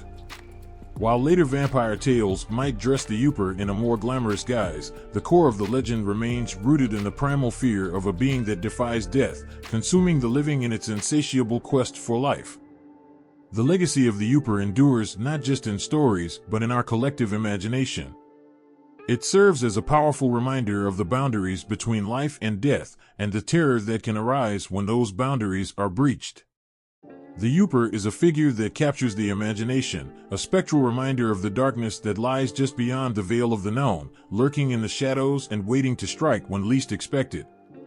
In the dim corners of ancient mythology, where shadows twist and darkness seeps into every tale, the Lamia emerges as one of the most chilling figures. This demon, with its horrifying appetite for children, sends shivers down the spine and strikes terror into the hearts of those who hear its story. The Lamia is not just a creature of legend, it is a symbol of our deepest fears, embodied in a figure that preys upon the most innocent among us. The Lamia is often described as a monstrous being, half woman, half serpent, with eyes that burn with a cruel hunger. Her story is both tragic and terrifying. According to myth, Lamia was once a beautiful queen or a goddess, depending on the version of the story. But her life took a dark turn, transforming her into a vengeful demon after suffering immense loss. In her grief and rage, she was cursed or transformed into a horrific creature that roams the night, driven by an insatiable hunger for the blood of children. What makes the Lamia so frightening is her relentless pursuit of children. She is said to sneak into homes, her serpentine form slithering silently through the dark, to snatch away the youngest and most vulnerable. The tales describe her as having the power to both seduce and terrify, luring children with her eerie beauty before revealing her true, monstrous form.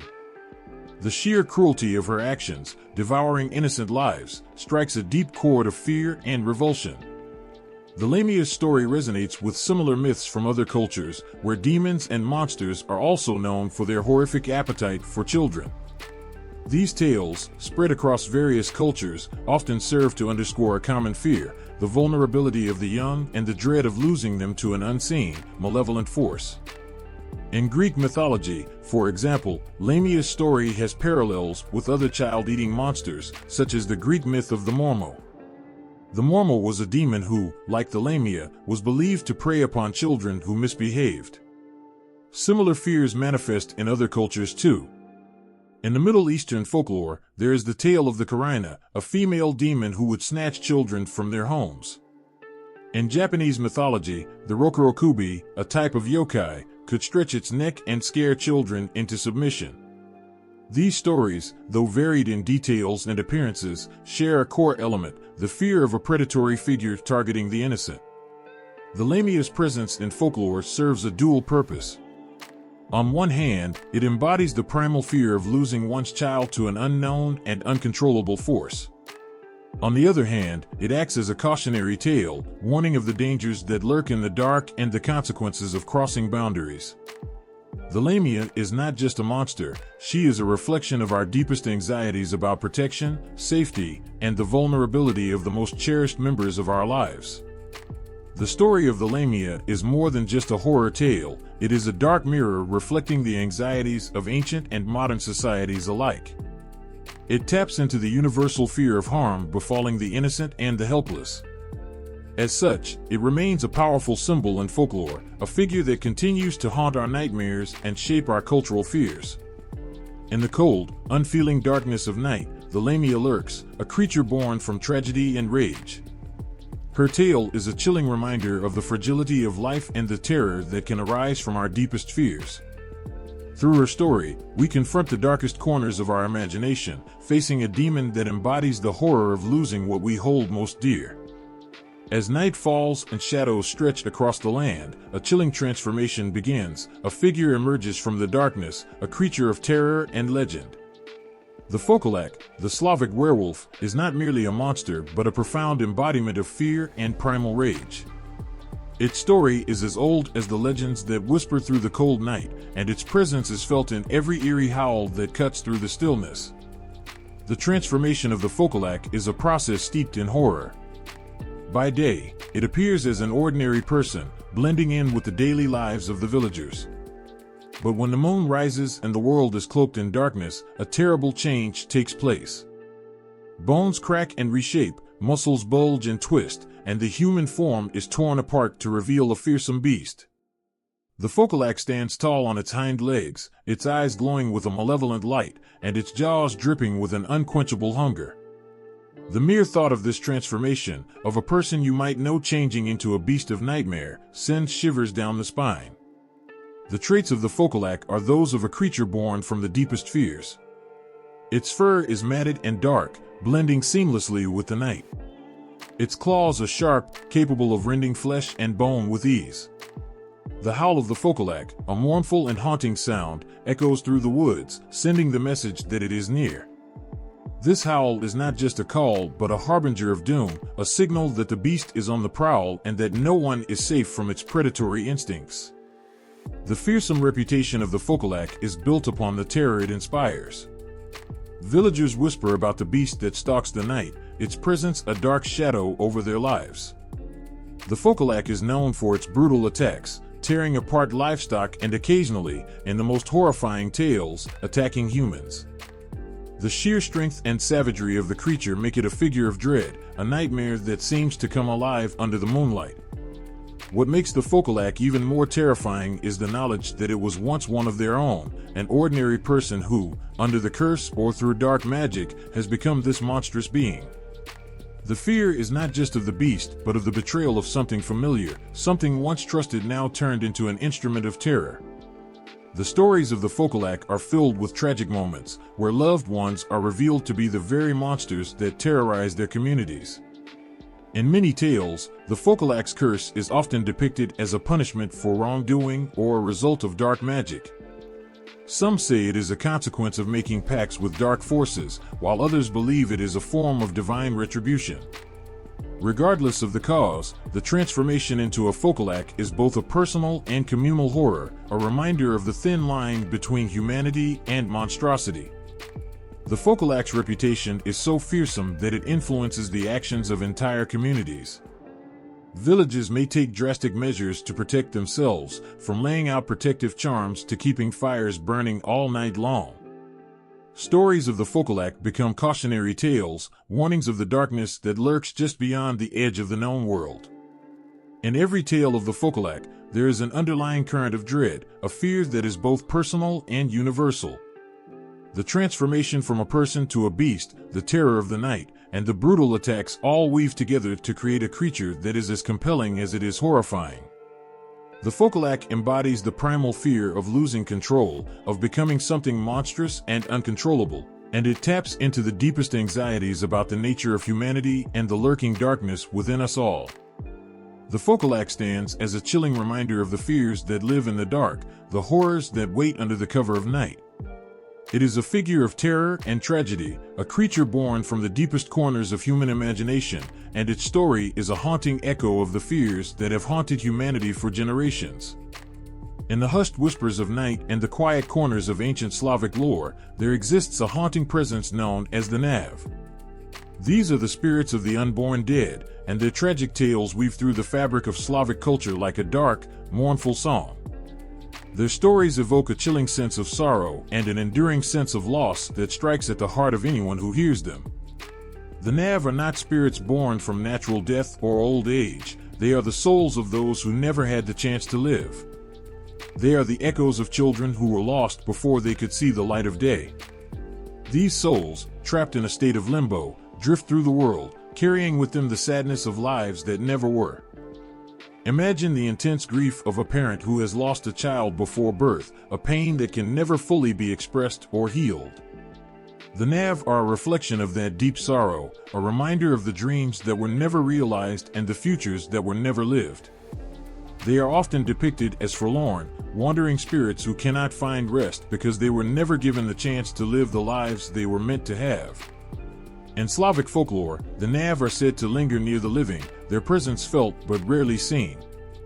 Their appearances are often fleeting and ethereal, casting a ghostly shadow across the lives they touch.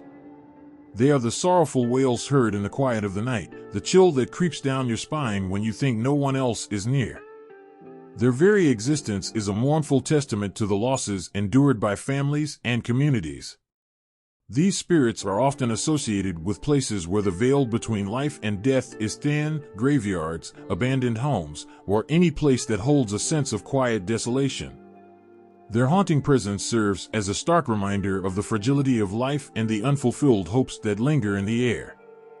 The Nav are a solemn part of the folklore that keeps the memory of these lost lives alive, even as they remain in a state of eternal sadness. The Nav are also linked to specific rituals and customs in Slavic culture.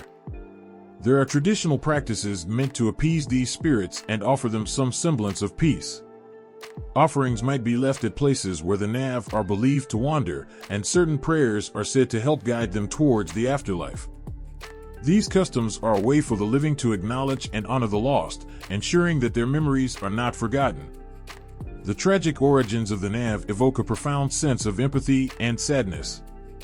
They represent the many lives that were cut short before they could fully begin, and their haunting presence serves as a reminder of the deep pain that accompanies such loss.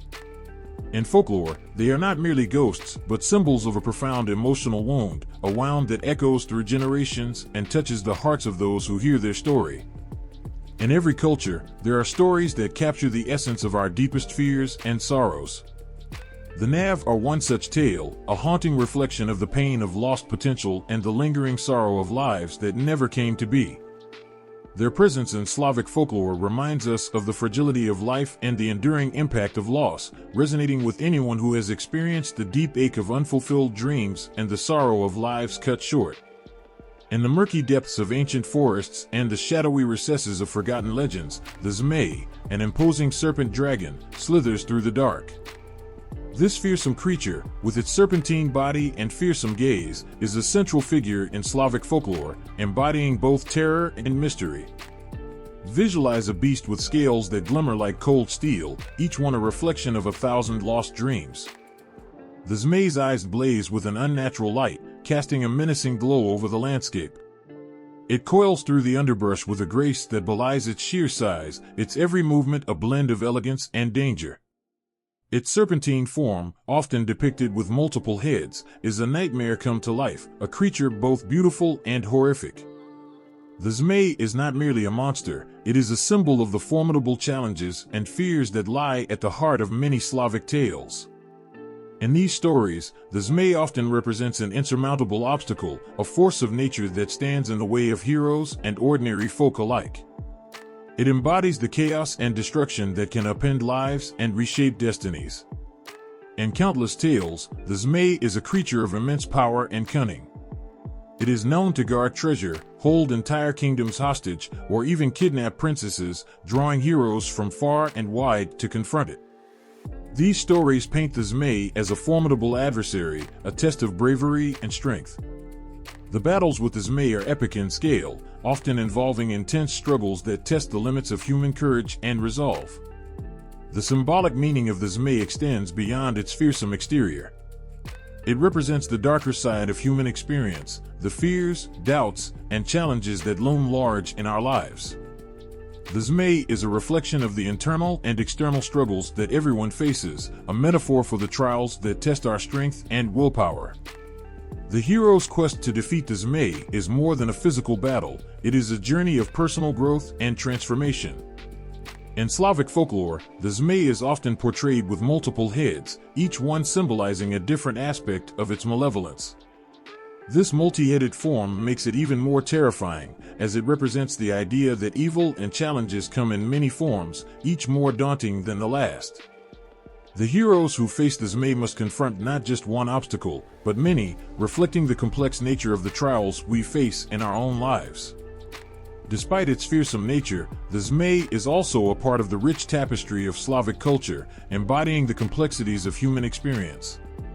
The stories surrounding this creature are not just tales of battle and heroism, but also reflections on the nature of courage, sacrifice, and perseverance. They remind us that even in the face of overwhelming odds, there is a path to victory and redemption.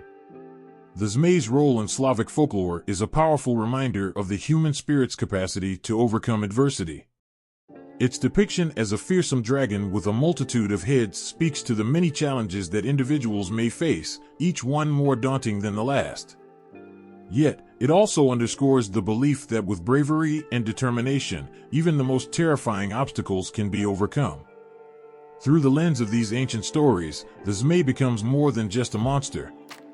It becomes a symbol of the trials and tribulations that shape our lives, a reminder that the journey to overcome these challenges is a path to growth and strength. In facing the Zmey, the heroes of these tales confront not just a dragon, but their own fears and limitations, emerging victorious and transformed. The Zmey's presence in Slavic folklore is a testament to the power of myth and storytelling.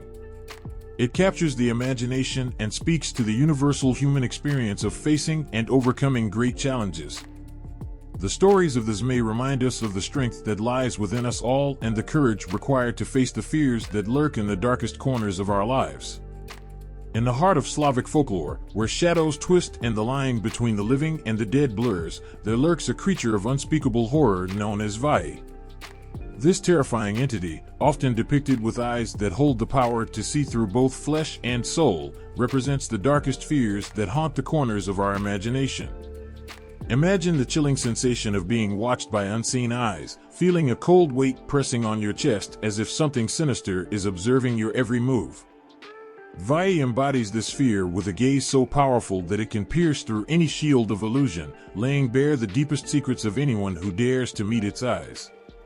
The legend of Vai tells of a monster whose sight is so dreadful that even the bravest souls quake at the thought of facing it. Vai's eyes are not just a physical attribute, they are a symbol of the terrifying power to see all that is hidden and forbidden. The gaze of Vai can reveal the true nature of things, stripping away the veneer of normalcy to expose the raw and often horrifying reality beneath. This creature is often portrayed as a monstrous being with a face that is both ancient and decayed. Its eyes are described as deep, dark pits that seem to glow with an otherworldly light. To look into these eyes is to confront a darkness that is beyond comprehension, a darkness that can drive even the strongest minds to madness. In the stories that circulate through the Slavic underworld, Vai is not merely a monster but a powerful force that governs the hidden realms. It is said that Vai rules over the world of the dead, watching over the spirits and ensuring that the boundaries between life and death remain intact. The presence of Vai in these tales is a constant reminder of the fearsome power of the unknown and the eternal struggle between light and darkness. One of the most haunting aspects of Vai is its ability to invoke terror through its mere gaze. Legends tell of encounters with Vai where people who have seen its eyes are struck by a profound sense of dread and helplessness. The gaze of Vai is said to have the power to paralyze, rendering its victims immobile as they are forced to confront their deepest fears and darkest secrets. The role of Vai in Slavic folklore extends beyond mere terror. It serves as a potent symbol of the inevitable confrontation with the unknown and the uncontrollable forces that lie beyond our understanding. Vai is the embodiment of the fear of the unseen, the dread of the forces that govern the world beyond our perception. It represents the ultimate challenge to human bravery, a force that cannot be ignored or easily defeated. In the chilling tales that weave through Slavic traditions, Vai often appears as the climax of a narrative, the ultimate test of courage and fortitude. Those who encounter Vai must face not only the physical horror of its presence, but also the psychological terror of confronting their deepest fears. The struggle against Vai is not just a battle with a monster, but a journey into the darkest corners of the human psyche. Vai's role in the Slavic underworld is both profound and terrifying. As the all-seeing monster, it is a guardian of the boundary between life and death, a force that ensures that the secrets of the afterlife remain hidden from the living. Its gaze is a reminder of the fragility of human existence and the power of the unknown forces that govern the universe. The legend of Vai captures the essence of our deepest fears and the eternal struggle between the known and the unknown. It is a story that resonates with anyone who has faced the terror of the unseen and the dread of confronting the darkest aspects of existence. Through the chilling tales of Vai, we are reminded of the power of myth and the profound impact of confronting our deepest fears. At the height of summer, when the sun is relentless and the heat seems to sear the very air, a sinister presence lurks in the fields of Slavic folklore. This entity, known as Polotnitsa, or the Noon Witch, emerges as a dark shadow amidst the glaring midday sun.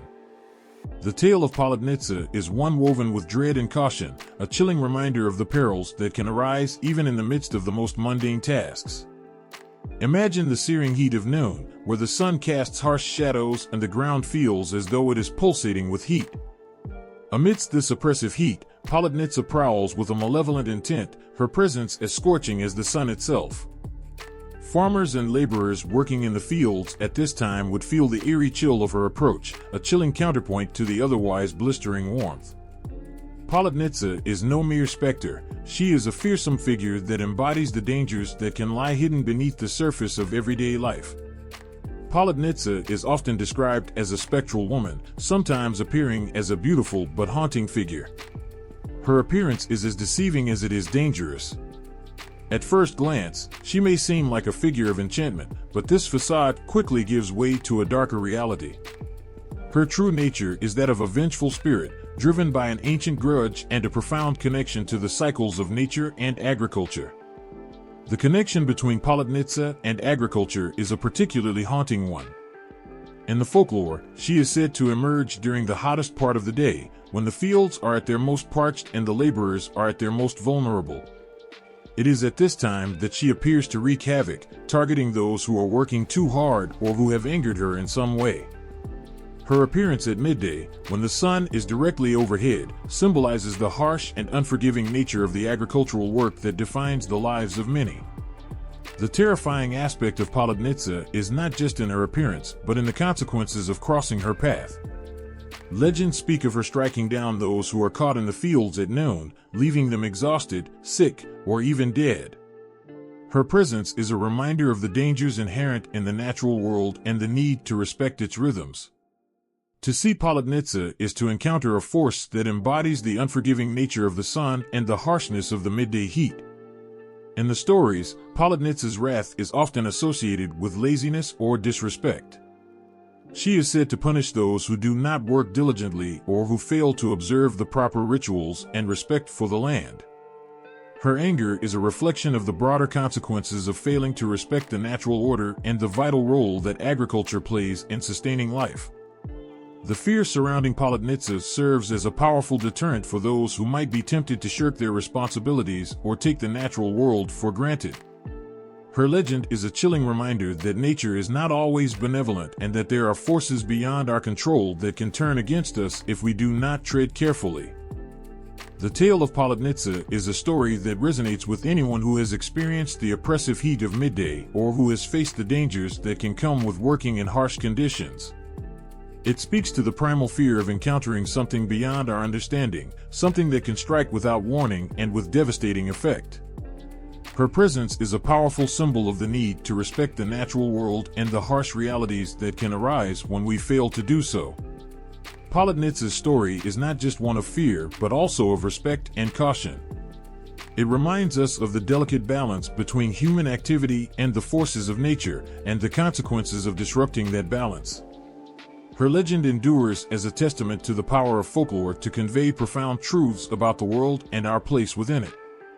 In the gentle embrace of dawn, as the first light of day touches the earth, two ethereal figures grace the sky, Zoria, the twin goddesses of the dawn. Their presence is more than a fleeting moment, it is a profound testament to the delicate balance of the universe and the cyclical dance of time. The Zoria sisters embody the transition from night to day, a daily miracle that touches every life on earth. The Zoria sisters, known as Zoria Utrenia and Zoria Vechinyaya, represent two vital phases in the celestial cycle. Zoria Utrenia, the morning star, ushers in the dawn with her tender light, her presence a promise of a new day. As she rises, she gently dispels the remnants of night, her light a soothing balm for the weary world. Her arrival is a signal of renewal, a whisper of hope that chases away the shadows of yesterday. Then there is Zoria Vechinyaya, the evening star, who brings the day to a close with a graceful descent. As the sun sets and darkness starts to envelop the world, Zoria Vechinyaya watches over the transition with a solemn grace. Her role is to guide the world gently into the night, ensuring that the boundaries between day and night remain fluid and serene.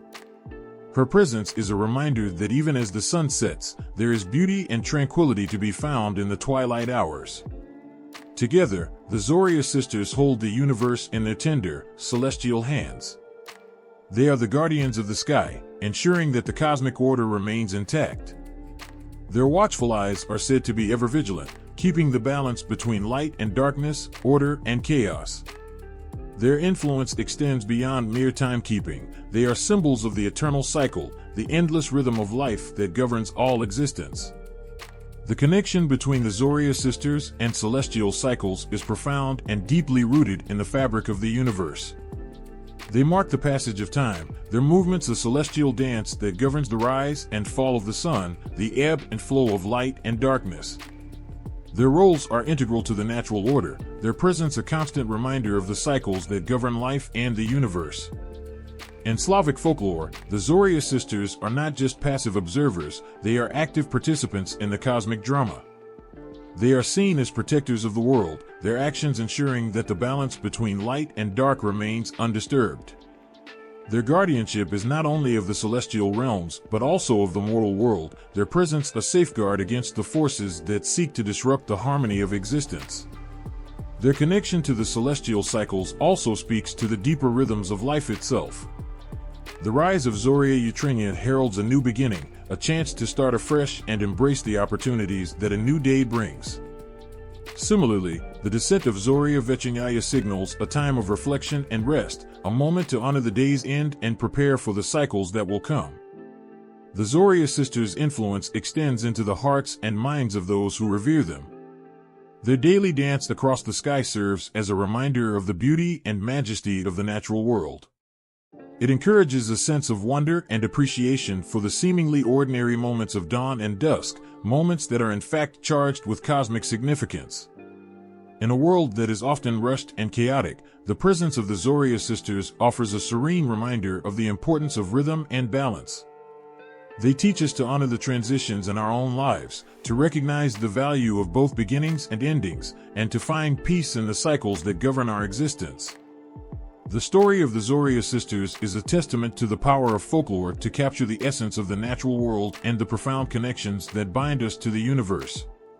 Their roles as guardians of the dawn and dusk are more than just mythological tales, they are reflections of the deeper truths that govern the cosmos and our place within it. As the day begins and ends, their presence is felt in the gentle shift from night to day, a timeless reminder of the eternal dance of light and darkness. In the stillness of a river's edge, where the water whispers secrets to the wind, there dwells a guardian of unparalleled grace and strength, Barahinia, the spirit of the river. Her presence is as ancient as the waterways she protects, her essence woven into the very fabric of the lakes and streams that wind through the landscape. Barahinia is not just a spirit but a living testament to the sacred bond between humanity and nature. Her role as the protector of rivers and lakes is both a blessing and a formidable responsibility. With eyes as clear as the purest waters and a heart as deep as the deepest lake, she ensures the safety and purity of the waters under her watchful gaze. Her story is one of reverence and awe. Barahinia is known for her gentle demeanor, but she harbors an immense power to defend her domain from those who seek to harm it. When people come to the river to drink, bathe, or fish, they often sense an unspoken agreement with the spirit. It is said that as long as the waters are treated with respect, Barahinia's presence is a protective shield, ensuring that the river remains a source of life and sustenance. The beauty of Barahinia is matched only by the seriousness with which she guards her domain. Rivers and lakes are not just bodies of water to her, they are sacred. She is known to intervene when the balance of nature is disturbed, her anger swift and fierce against those who pollute or exploit her waters.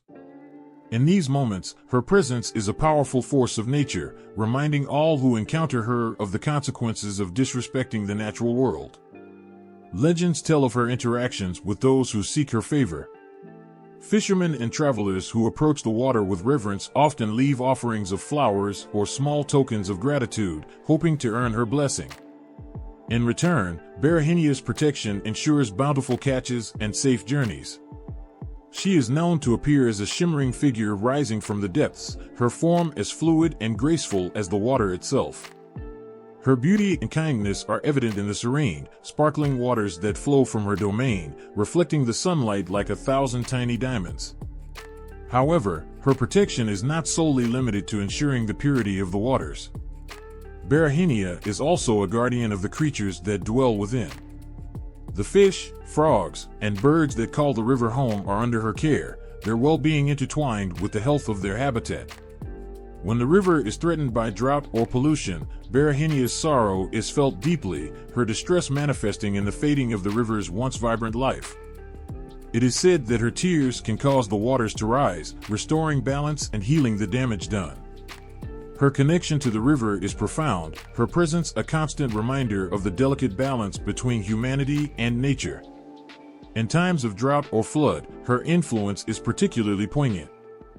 During floods, she is believed to be both a warning and a safeguard, guiding the waters to prevent them from causing harm. During droughts, her sadness is a reflection of the river's suffering, urging those who witness it to act with care and compassion towards the environment. Berahinia's story is one of guardianship and sacrifice, a poignant reminder of the powerful connection between nature and the human soul. Her legacy is woven into the very essence of the rivers and lakes she protects, her spirit a living symbol of the sacred bond that sustains life. To honor Berahinia is to honor the waters, to recognize their role in the cycle of life and the profound impact they have on the world. As you stand beside a river or gaze upon a tranquil lake, take a moment to appreciate the unseen guardian who watches over these waters. Berahinia's presence is a gentle reminder of the sacredness of nature, her watchful eyes ensuring that the rivers and lakes remain a source of life and wonder for all who encounter them. In every ripple of the water and every glimmer of sunlight upon its surface, her spirit lives on, a testament to the enduring bond between the natural world and those who cherish it. In the quiet corners of the countryside, where the sun gently warms the land and the earth seems to breathe with life, there lives a spirit known to only a few, Domovoi, the guardian of the courtyard. This lesser-known figure might not command the same attention as the grand forest spirits or fearsome dragons, but its presence is felt in the daily rhythms of life, subtly shaping the fortunes of those who dwell on the land. The Domovoi is a spirit bound to the land and the household, a humble guardian of the spaces where people live and work. Unlike the grand and dramatic figures of Slavic folklore, the Domovoi is quiet, unassuming, and deeply connected to the essence of home and hearth. It is said that this spirit resides in the courtyard, the open space at the heart of the homestead, where it watches over the household and ensures that harmony prevails. This guardian is not a fearsome creature but rather a comforting presence, akin to a protective elder who keeps a watchful eye over the family. The Domovoy's role is to safeguard the home from misfortune, ensuring that the land remains fertile and the household stays in balance. It is believed that the Domovoi takes great pride in its duty, its spirit interwoven with the very soil and structures of the homestead. When the Domovoi is content, the household thrives. Crops grow strong, animals are healthy, and the home is filled with peace. However, this guardian is sensitive to the moods and actions of those who live on the land. Disrespect or neglect towards the courtyard or the land can cause the Domovoi to become displeased. In such cases, its presence might become known through minor disturbances, objects misplaced, strange noises at night, or a general sense of unease. The bond between the Domovoi and the people is reciprocal. To keep the spirit favorably disposed, families often perform small rituals. These might include leaving out a bit of food or drink for the spirit, especially during seasonal festivals or times of significant agricultural work. These offerings are not grand gestures but simple tokens of respect and gratitude, acknowledging the Domovoi's role in the prosperity and well-being of the household. On cold winter nights, when the wind howls and the snow blankets the ground, the Domovoi's presence is a comforting thought. The spirit is said to protect the household from the harshness of winter, ensuring that the fires burn warmly and the home remains a haven against the elements. In return, families might tell stories around the hearth, honoring the spirit with their warmth and cheer. In times of hardship or when the land does not yield as expected, the Domovoi's displeasure might be felt more acutely. It is in these moments that the spirit's influence is most evident. The presence of the Domovoi might become a haunting reminder of the need to restore balance and respect within the household and the land. Families might seek to appease the spirit through acts of kindness and diligence, striving to mend any discord and honor the spirit's guardianship. Yet, the Domovoi is not just a figure of caution. It also embodies the nurturing and sustaining aspects of life on the land. Its presence is woven into the daily rhythms of farming and family life.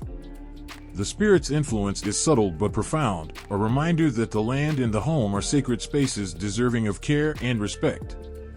In this way, the Domovoi serves as a bridge between the human and natural worlds, embodying the delicate balance that sustains both.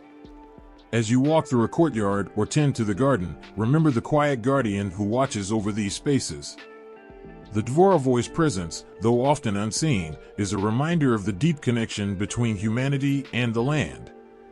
It is a spirit of protection and care, ensuring that the home remains a place of harmony and prosperity. In every bloom of a flower, every growth of a crop, and every contented animal, the Domovoy's watchful eye is there, a testament to the sacred bond that ties the land to the people who call it home. In the vast stretches of golden fields and rolling meadows, where the land meets the sky and the whispers of wind carry tales of ancient times, there resides a spirit known as the Polvik.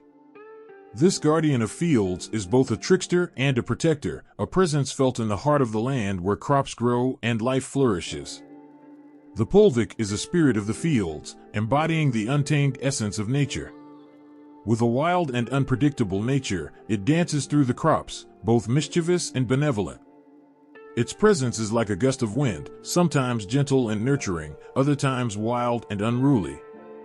In the realm of agriculture, where every season brings its own challenges, the Polvik's role is crucial. Farmers and field workers know that the Polvik's favor can mean the difference between a bountiful harvest and a season of struggle. When the Polvik is pleased, the fields are lush and green, the crops grow strong, and the harvest is plentiful.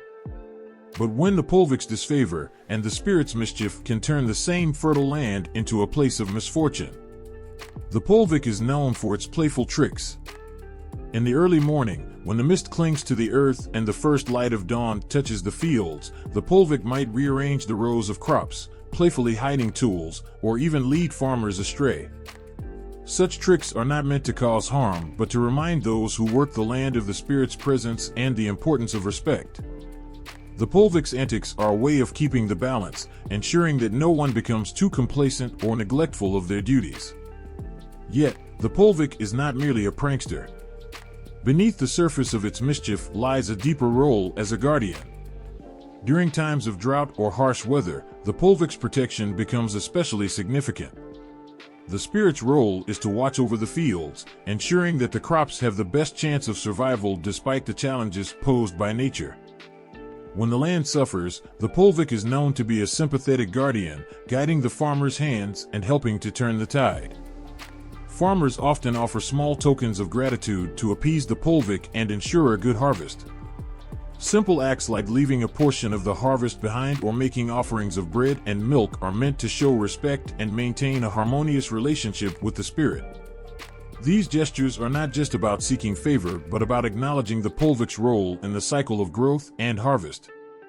They are a way of honoring the delicate balance between human effort and natural forces.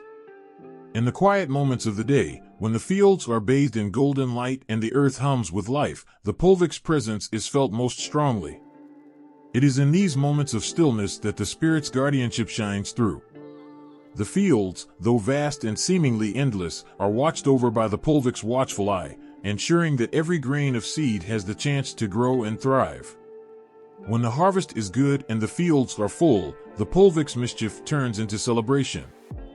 The spirit's tricks become tales shared around the fire, stories of a guardian who, though often playful, ultimately cares deeply for the land and those who tend it. In these stories, the Polvik's dual nature is revealed, not as a mere trickster but as a vital part of the life-giving cycle of the fields. As the seasons change and the fields shift from green to gold, the Polvik's presence remains a constant, a reminder of the deep connection between the land and the people who work it. The spirit's role is both protective and playful, a balance of mischief and guardianship that ensures the health and prosperity of the fields. In every grain of harvested wheat, every flourishing crop, and every moment of quiet reflection in the fields, the Polvik spirit is there, watching over and guiding the land. This guardian of the fields, with its blend of mischief and protection, is a testament to the sacred bond between nature and humanity, a reminder of the unseen forces that shape the world and the gratitude owed to those who tend to the land. In the dim, dusty corners of the threshing house, where the air is filled with the rich scent of straw and the rhythmic thud of harvested grains being separated, there lurks a spirit both feared and revered, the Ovinik. This guardian of the threshing house is a figure of ancient lore, a presence as unpredictable as the harvest itself. The Ovinik's role in agriculture is both crucial and fraught with tension. This spirit is tasked with overseeing the threshing process, where grains are separated from their husks. For those who work the land, the threshing house is a place of great importance and also great risk. The Ovinik, with its unpredictable temperament, embodies the delicate balance between good fortune and misfortune in the cycle of harvest. Farmers know that the Ovinik is not a spirit to be taken lightly. With a temper as fierce as a summer storm, the Ovinik is known to become enraged if its domain is disrespected. Its anger can manifest in terrifying ways: grain left unthreshed, equipment mysteriously breaking down, or even accidents that can injure those working in the house. The spirit's mood swings are a reminder of the immense power it holds over the fortunes of the harvest. The threshing house, where the spirit's presence is most strongly felt, becomes a place of ritual and respect. To avoid the Ovinik's wrath, farmers perform a variety of appeasement rituals. Simple acts of kindness and respect are believed to keep the spirit's anger at bay and ensure a smooth threshing process. Offerings of bread and milk, left in the quiet corners of the threshing house, are common gestures. These offerings are not just about placating the spirit, but about showing gratitude for its role in the harvest. One particular ritual involves the leaving of a portion of the day's first grain. As the threshing begins, a small part of the grain is set aside and placed in a specific spot within the house. This act is done with a humble heart, acknowledging the Ovinik's role and asking for its continued favor. The ritual is accompanied by respectful words, spoken softly to ensure the spirit hears the farmer's plea. Despite the fearsome reputation of the Ovinik, it is understood that its anger is not without reason. The spirit's reactions are a reflection of the respect, or lack thereof, that it receives. The threshing house is a sacred space, and to treat it lightly is to invite the Ovinik's displeasure. Farmers who work diligently and respectfully, keeping their threshing house clean and orderly, are more likely to receive the spirit's favor and avoid its wrath. The Ovinik's connection to the harvest is deeply emotional. For those who rely on the land for their livelihood, every aspect of the harvest is intertwined with the spirit's influence. The threshing house is not just a place of work, but a site of sacred ritual and deep-seated belief. The Ovinik's presence reminds farmers of the delicate balance between human effort and natural forces, between respect and recklessness. In the quiet moments, when the day's work is done and the threshing house is bathed in the soft light of evening, the Ovinik's presence can be felt most strongly. The spirit's influence lingers in the air, a reminder of the unseen forces that shape the outcome of the harvest. Farmers offer their thanks in these moments, reflecting on the spirit's role in their success and their struggles. The Ovinik's role in agriculture is a poignant reminder of the ancient connection between humanity and the natural world.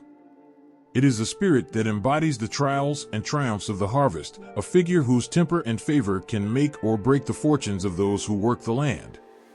Through rituals of respect and offerings of gratitude, the Ovinik's presence is honored, ensuring that the delicate balance of the threshing house remains intact. In every grain separated, every piece of equipment maintained, and every respectful gesture made, the Ovinik's spirit is acknowledged. The threshing house becomes a place where ancient beliefs and modern practices meet, where the power of the Ovinik is respected, and where the deep connection between the land and those who tend it is celebrated. In the quiet, sacred spaces of old homes and rural communities, a profound sense of reverence permeates the air, centered around a spirit known as Rod. This ancient being is not just a spirit, but the embodiment of ancestral lineage and fate, a figure whose presence is deeply woven into the fabric of every family's story. Rod's significance is heart-wrenching and touching. Imagine a figure who stands as a bridge between the past and the present, holding the memories and destinies of generations. This spirit is more than just a guardian, it is the very essence of one's lineage, the keeper of ancestral wisdom and the guide of fate. Rod is seen not only as a protective force, but as a profound connection to the roots of one's family. Families gather in small, sacred corners of their homes to honor Rod. These places, often adorned with family heirlooms and pictures of ancestors, become shrines of devotion. Here, the presence of Rod is felt most strongly, a silent, powerful reminder of the continuity of life and the unbroken chain that binds past, present, and future. To understand Rod's role is to appreciate the depth of this connection. Rod is not merely a symbol but an active participant in the unfolding of a family's story. The spirit's influence extends into every aspect of life, from the everyday moments of joy and sorrow to the significant turning points that define one's destiny. In moments of decision, families turn to Rod for guidance, seeking a sense of continuity and understanding that transcends their own experiences. The reverence for Rod involves rituals and traditions passed down through generations. Families perform acts of honor that include offering food, lighting candles, and sharing stories of their ancestors. These acts are not just ceremonial but deeply emotional, representing a way to communicate with the spirit and seek its favor. Each offering is made with a heart full of gratitude and respect, acknowledging the sacrifices and contributions of those who came before. One touching tradition is the annual gathering to celebrate the ancestors, where families come together to recount the stories of their forebears. Around a table filled with dishes prepared from old family recipes, the atmosphere is charged with a mix of nostalgia and reverence. Stories of past struggles and triumphs are shared, each tale a testament to the legacy carried forward by Rod. In these gatherings, the air is thick with emotion, as each family member feels the weight of their heritage and the guiding presence of Rod. The connection to Rod also carries a profound sense of responsibility. Families are aware that their actions and choices reflect not only on themselves, but on the ancestors who came before. Rod's presence serves as a reminder of the enduring nature of family bonds and the importance of maintaining the values and traditions handed down through the generations. The spirit's influence encourages individuals to honor their heritage through their actions and decisions, striving to live in a way that would make their ancestors proud. Rod's role extends into the broader fabric of life, intertwining with the fate of each family member. The spirit is seen as a weaver of destinies, shaping the paths of individuals while ensuring that the essence of the lineage remains intact. In times of uncertainty or hardship, the belief in Rod provides solace and guidance. Families hold on to the hope that their ancestors' wisdom and strength will light the way, offering comfort and direction in moments of doubt. The emotional weight of Rod's presence is felt most acutely during moments of loss or transition. The passing of a loved one is met with a deep sense of connection to Rod, as families seek comfort in the knowledge that their ancestors are watching over them. The spirit's role in guiding the soul of the departed and ensuring their place in the lineage's ongoing story provides a profound sense of continuity and peace. As families navigate the challenges of life, Rod's presence remains a constant source of strength. The spirit's influence encourages individuals to stay true to their roots, honoring the past while forging their path forward. In every success and every struggle, Rod's guidance is a reminder of the enduring connection to one's heritage and the importance of maintaining the bonds that define a family's identity. In the quiet moments of reflection and the vibrant celebrations of family life, Rod's presence is a profound reminder of the enduring power of ancestral connection. The spirit's role in shaping fate and preserving lineage is a testament to the deep respect and love held for those who came before. Through rituals, traditions, and heartfelt reverence, Rod's influence remains a guiding light, bridging the gap between past and present, and weaving the intricate tapestry of a family's enduring legacy. In the quiet whispers of the wind and the soft rustle of the leaves, the presence of Mokosh, the Earth Mother, is felt with an almost tangible warmth. She is the goddess who embodies the fertile spirit of the earth, nurturing life and guiding the rhythms of nature. Mokosh is not just a deity but a powerful symbol of creation, connected deeply to the cycles of life and the daily labors that sustain communities. Mokosh's role as a fertility goddess is intertwined with the very fabric of existence. She is seen as the protector of the land and its bounty, ensuring that the earth yields its gifts and that families thrive. Imagine her as a vast, loving embrace, wrapping around the fields and the people who work them, blessing their efforts and ensuring that crops grow tall and strong. Her touch is what brings the seeds to life, turning them into lush fields of grain that feed entire villages. The connection between Mokosh and the act of spinning and weaving is both profound and poetic. In many ways, these crafts symbolize the very essence of creation and transformation. As women spin their yarn and weave their cloth, they are seen as part of a sacred tradition, a direct link to Mokosh herself. Each thread spun is a testament to the goddess's influence, transforming raw material into something beautiful and useful, mirroring the way she transforms the earth's bounty into sustenance and life. For women, Mokosh represents more than just a deity. She is a figure of empowerment and connection. She embodies the strength and skill of women who work tirelessly with their hands to create, nurture, and sustain. Her presence is felt in every stitch and every pattern, in the rhythm of the spinning wheel and the artistry of the loom. Through these acts, women honor Mokosh, celebrating their role in the cycle of life and the continuity of tradition. The rituals performed in honor of Mokosh are filled with a deep sense of reverence and connection. Offerings of bread and grain, symbolic of the earth's gifts, are made to her in gratitude. These rituals are not just ceremonies, but heartfelt expressions of respect and love for the goddess who ensures their sustenance. During harvest festivals, the air is thick with the energy of celebration, as families gather to honor Mokosh with songs and dances, sharing in the joy of a fruitful season. The symbolism of Mokosh extends into every aspect of life. She is the embodiment of the earth's cycles, from the planting of seeds to the harvest of crops, from the birth of new life to the nurturing of families. Her influence is seen in the rhythm of the seasons, the growth of the plants, and the care of the home. She is a constant presence, reminding people of their connection to the land and the importance of honoring the natural world. In times of hardship or uncertainty, the presence of Mokosh offers comfort and hope. Her role as a fertility goddess reassures people that even in the most challenging times, the earth will eventually yield its rewards. Her connection to the land and its cycles provides a sense of continuity and reassurance, reminding people that life is a series of rhythms and cycles, each bringing its own gifts and challenges. The stories and legends surrounding Mokosh are filled with emotion and reverence. They speak of her nurturing spirit, her tireless efforts to ensure the prosperity of the land, and her deep connection to the people she protects. Each tale is a testament to her role as a guardian of life and a symbol of the enduring bond between humanity and the earth. In every field of golden grain, every woven cloth, and every cherished tradition, the influence of Mokosh is felt. Her presence is a reminder of the sacred connection between people and the land, of the importance of nurturing and caring for the earth, and of the strength and skill that women bring to the cycle of life. Mokosh's legacy lives on in the practices and beliefs that honor her, in the everyday acts of creation and sustenance, and in the deep, enduring respect for the goddess who embodies the essence of the earth. In the flickering glow of the forge and the intense blaze of a roaring fire, the ancient Slavic god Svarog makes his presence felt.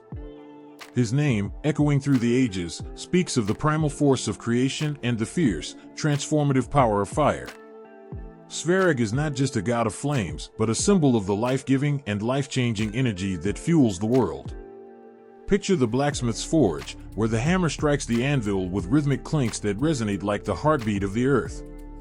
This is where Svarog's essence comes alive, shaping metal and destiny alike. With each swing of the hammer, the fire in the forge blazes hotter, and it is said that Svarog himself breathes life into the flames. The heat is more than just warmth, it is the spark of creation, a divine force that molds raw materials into tools, weapons, and art. In this sacred space, Svarog's influence transforms simple iron into powerful symbols of strength and skill. The connection between Svarog and fire is deep and profound. In many ancient stories, fire is not just a source of warmth or light, it is the very force that shapes and refines the world. Svarog, as the god of fire, embodies this dual nature. He is the bringer of both destruction and renewal. The flames that consume and devour also purify and create. In this way, Svarog represents the delicate balance of life's energies, how from the ashes of the old, something new and powerful can emerge. Svarog's role in blacksmithing is legendary. He is often depicted as a master craftsman, his hands skilled in the art of forging, his eyes bright with the light of the forge. In these depictions, his connection to blacksmithing is more than just practical, it is sacred. The blacksmith's work is seen as a divine craft, blessed by Svarog's fiery presence. This work is not only about creating physical objects, but also about channeling divine energy into the world, imbuing everyday tools with a touch of the divine. The myths surrounding Sverige are filled with tales of his creative power. One such story speaks of how he crafted the heavens and the earth from the primordial chaos, using the fire of his forge to shape the cosmos. His creations were not merely functional, they were imbued with beauty and purpose. Sverige's fire was the force behind the stars and the sun, illuminating the world and giving life to all that exists. Through his work, he wove the very fabric of reality, turning the raw, chaotic elements of the universe into a harmonious and ordered world. In moments of great challenge or transformation, the presence of Sverige is felt as a guiding force. His fire represents the inner strength needed to face adversity, to burn away the old and make way for the new. The intense heat of the forge, the searing flames, and the white-hot light all symbolize the powerful, transformative energy that Sverige wields. When people faced trials or needed to rebuild their lives, they would turn to Sverige for strength and inspiration, seeking his fiery guidance to forge a new path forward. The rituals and offerings to Sverige often involve fire, reflecting his deep connection to this element. These rituals are performed with great respect, acknowledging his power and seeking his favor. Flames are used to purify and transform, to bring blessings and protection. People would light candles or burn incense in his honor, feeling his presence in the dancing flames and the warmth that spreads through their lives. In every glowing ember, every sparkling forge, and every blaze that lights up the night, Sverige's spirit is felt. He is not just a figure from ancient myths, but a living symbol of the vital, creative force that drives the world. His influence is seen in the artistry of blacksmiths, the warmth of hearth fires, and the light that shines from the heavens. Sverige is the god of fire, but more than that, he is a symbol of the endless possibilities that arise from the flames of creation, a reminder of the transformative power that lies within each of us. In the heart of a storm, when the skies tear open and lightning blazes across the heavens, the presence of Purin, the god of thunder, becomes undeniable.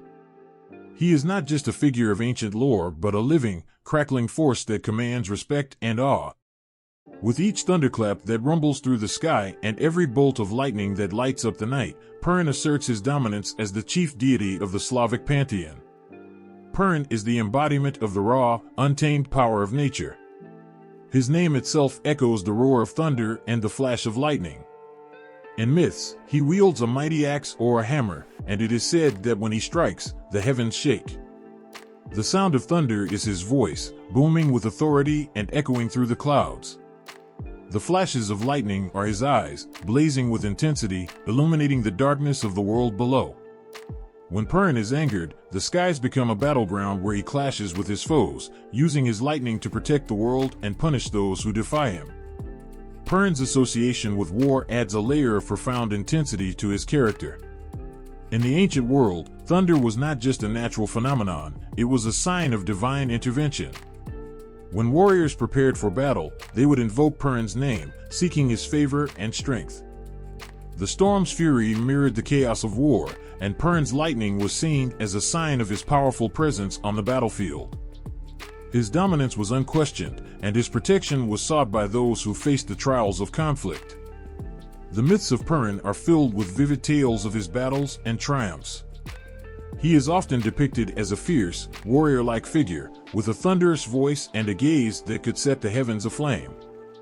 His enemies, often depicted as serpentine or dragon-like creatures, are no match for his might. In one tale, Purin wages a cosmic struggle against the serpent-like Velis, who threatens to engulf the world in chaos. Each clash between them sends ripples through the world, causing storms and lightning as Purin's power is unleashed. The role of Purin as the god of thunder is also a symbol of his role as a protector and enforcer of justice. His lightning is not just a weapon but a divine force that maintains order. It is said that he watches over the earth from his heavenly abode, ensuring that the balance between good and evil is kept. Those who act with honor and integrity are shielded from his wrath, while those who seek to disrupt the harmony of the world face his thunderous judgment. Rituals dedicated to Purin are filled with reverence and dramatic displays of devotion. Offerings might be made during storms, with prayers chanted to appease him and seek his blessings. Thunderstorms are seen as moments of divine communication, where Perun's presence is felt most strongly. The fear and respect for his power are palpable, and the storms that rage across the sky are a reminder of his immense strength and authority. In moments of personal struggle or challenge, people would invoke Perun's name for courage and strength. His thunderous power was a source of inspiration, a reminder of the incredible force that exists in the world and within themselves. The roar of thunder could be both frightening and empowering, a reflection of the inner strength that Perun represents. When individuals faced their own battles, they would remember Perun's mighty presence, drawing strength from his example and feeling the intensity of his divine power. Perun's influence extends beyond just storms and war. He is also seen as a symbol of the unyielding power of nature. The lightning that splits the sky and the thunder that shakes the earth are manifestations of his energy, a reminder of the raw, untamed beauty of the world. His presence in the natural world serves as a reminder of the delicate balance between creation and destruction, and the powerful forces that drive the cycles of life. In every storm that rages and every flash of lightning that cuts through the dark, Perun's spirit is felt. He is the god of thunder, a powerful deity whose presence commands awe and respect. His role as the chief deity is not just a position of authority but a reflection of the immense, primal force that governs the world. Through his lightning and thunder, Perun continues to shape the world, reminding all who witness his power of the incredible force that lies within the heart of the storm. As dawn breaks and the first rays of the sun pierce through the morning mist, Dazbog, the radiant sun god, emerges from the horizon. His arrival is not just a daily event but a magnificent, life-affirming moment that brings warmth and hope to all who witness it. With each sunrise, Dazbog's golden light spreads across the land, caressing the earth with a tender, nurturing touch that breathes life into everything it touches. Dazbog's role as the sun god is deeply intertwined with the cycles of nature and the very essence of life itself. His presence is more than a daily occurrence, it is a blessing that transforms the world. As the sun climbs higher in the sky, it brings light and warmth that awaken the earth from its slumber. The crops, once dormant in the cold of night, stretch toward his rays, yearning for the life-giving energy that only he can provide. In this simple yet profound act, Dazbog becomes the source of all prosperity and abundance, turning barren lands into lush fields ready to yield their bounty. The warmth of Dazbog's light is more than a physical sensation, it is a symbol of his divine favor. When the sun shines brightly, it is as if Dazbog himself is smiling down upon the earth, offering his blessings to those who toil in the fields. His light not only nurtures the crops, but also invigorates the spirit. The sunlit days are filled with energy and vitality, while the shadows and chill of the night are reminders of the precious gift of light that Dazbog provides. In the tales and rituals of ancient times, Dazbog is celebrated as a benevolent deity who ensures that the world thrives. Festivals dedicated to him mark the changing seasons and the harvests, each one a tribute to his crucial role in sustaining life. People gather to honor him, often by engaging in activities that reflect the warmth and joy he brings. They sing songs of gratitude, dance in the sunlight, and offer their first fruits of the harvest as a sign of their appreciation. Dazbog's influence goes beyond mere survival. His warmth and light symbolize hope and renewal. The rising sun is a reminder that no matter how dark the night may seem, the light will return. It is a daily miracle that reflects the cyclical nature of life and the eternal promise of a new beginning. Each sunrise is a fresh start, a chance to embrace the day with renewed strength and optimism. The sun's rays, as they touch the earth, seem to whisper promises of growth, success, and happiness. In times of difficulty, when the world is shrouded in gloom or uncertainty, Dazbog's light becomes a beacon of hope. The warmth of the sun can soothe troubled hearts and lift spirits, reminding people that there is always a path forward. The very act of basking in the sun's glow can be a healing experience, a moment of connection to something greater than oneself. This divine light has the power to chase away fears and doubts, replacing them with a sense of peace and reassurance. The stories of Dazbog also reflect his role as a guardian of the natural order. His daily journey across the sky is a reminder of the delicate balance that sustains life. The sun's rise and fall mark the passage of time, guiding the rhythms of nature and human activity. Dazbog's steadfast presence is a symbol of constancy and reliability, qualities that are deeply cherished in a world that is often unpredictable. His role as a bringer of prosperity is not just about material wealth, but also about the richness of life itself. Dazbog's light enhances the beauty of the world, turning ordinary moments into something extraordinary. The golden hues of sunrise and sunset create breathtaking scenes that stir the soul and inspire wonder. The beauty of the world under his light is a testament to his divine artistry, a gift that invites people to pause and appreciate the wonders of their surroundings. In every sunrise, Dazbog's essence is felt, a powerful, life-affirming force that connects all living things to the divine. His warmth and light are more than just physical sensations, they are symbols of life's endless potential and the eternal promise of renewal. The blessings of Dazbog are woven into the very fabric of existence, a reminder that even in the darkest times, the sun will always rise again, bringing with it a new day filled with hope and possibilities. When the wind howls through the trees and the sky darkens with the promise of a storm, Strybog, the god of wind, is at work. His presence is both exhilarating and terrifying, a reminder of the raw power that nature wields. His dominion over the winds and storms shapes the world in ways that are both awe-inspiring and humbling. Strybog's power is felt in every gust of wind that rustles through the leaves and every tempest that sweeps across the land. He is the force behind the gentle breeze that cools a summer day and the fierce gale that can bring sudden change. His influence is a constant reminder of nature's unpredictability and strength, showing how a single breath of air can shift the course of events. The winds that Strybog commands are not just random movements of air, they carry with them a sense of purpose and intensity. When the wind dances lightly, it's as if Strybog is whispering secrets to the world.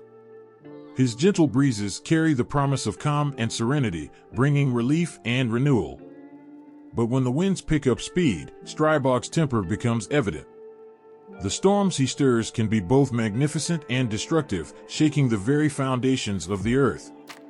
In these moments, his power is overwhelming, a display of nature's ability to both create and destroy.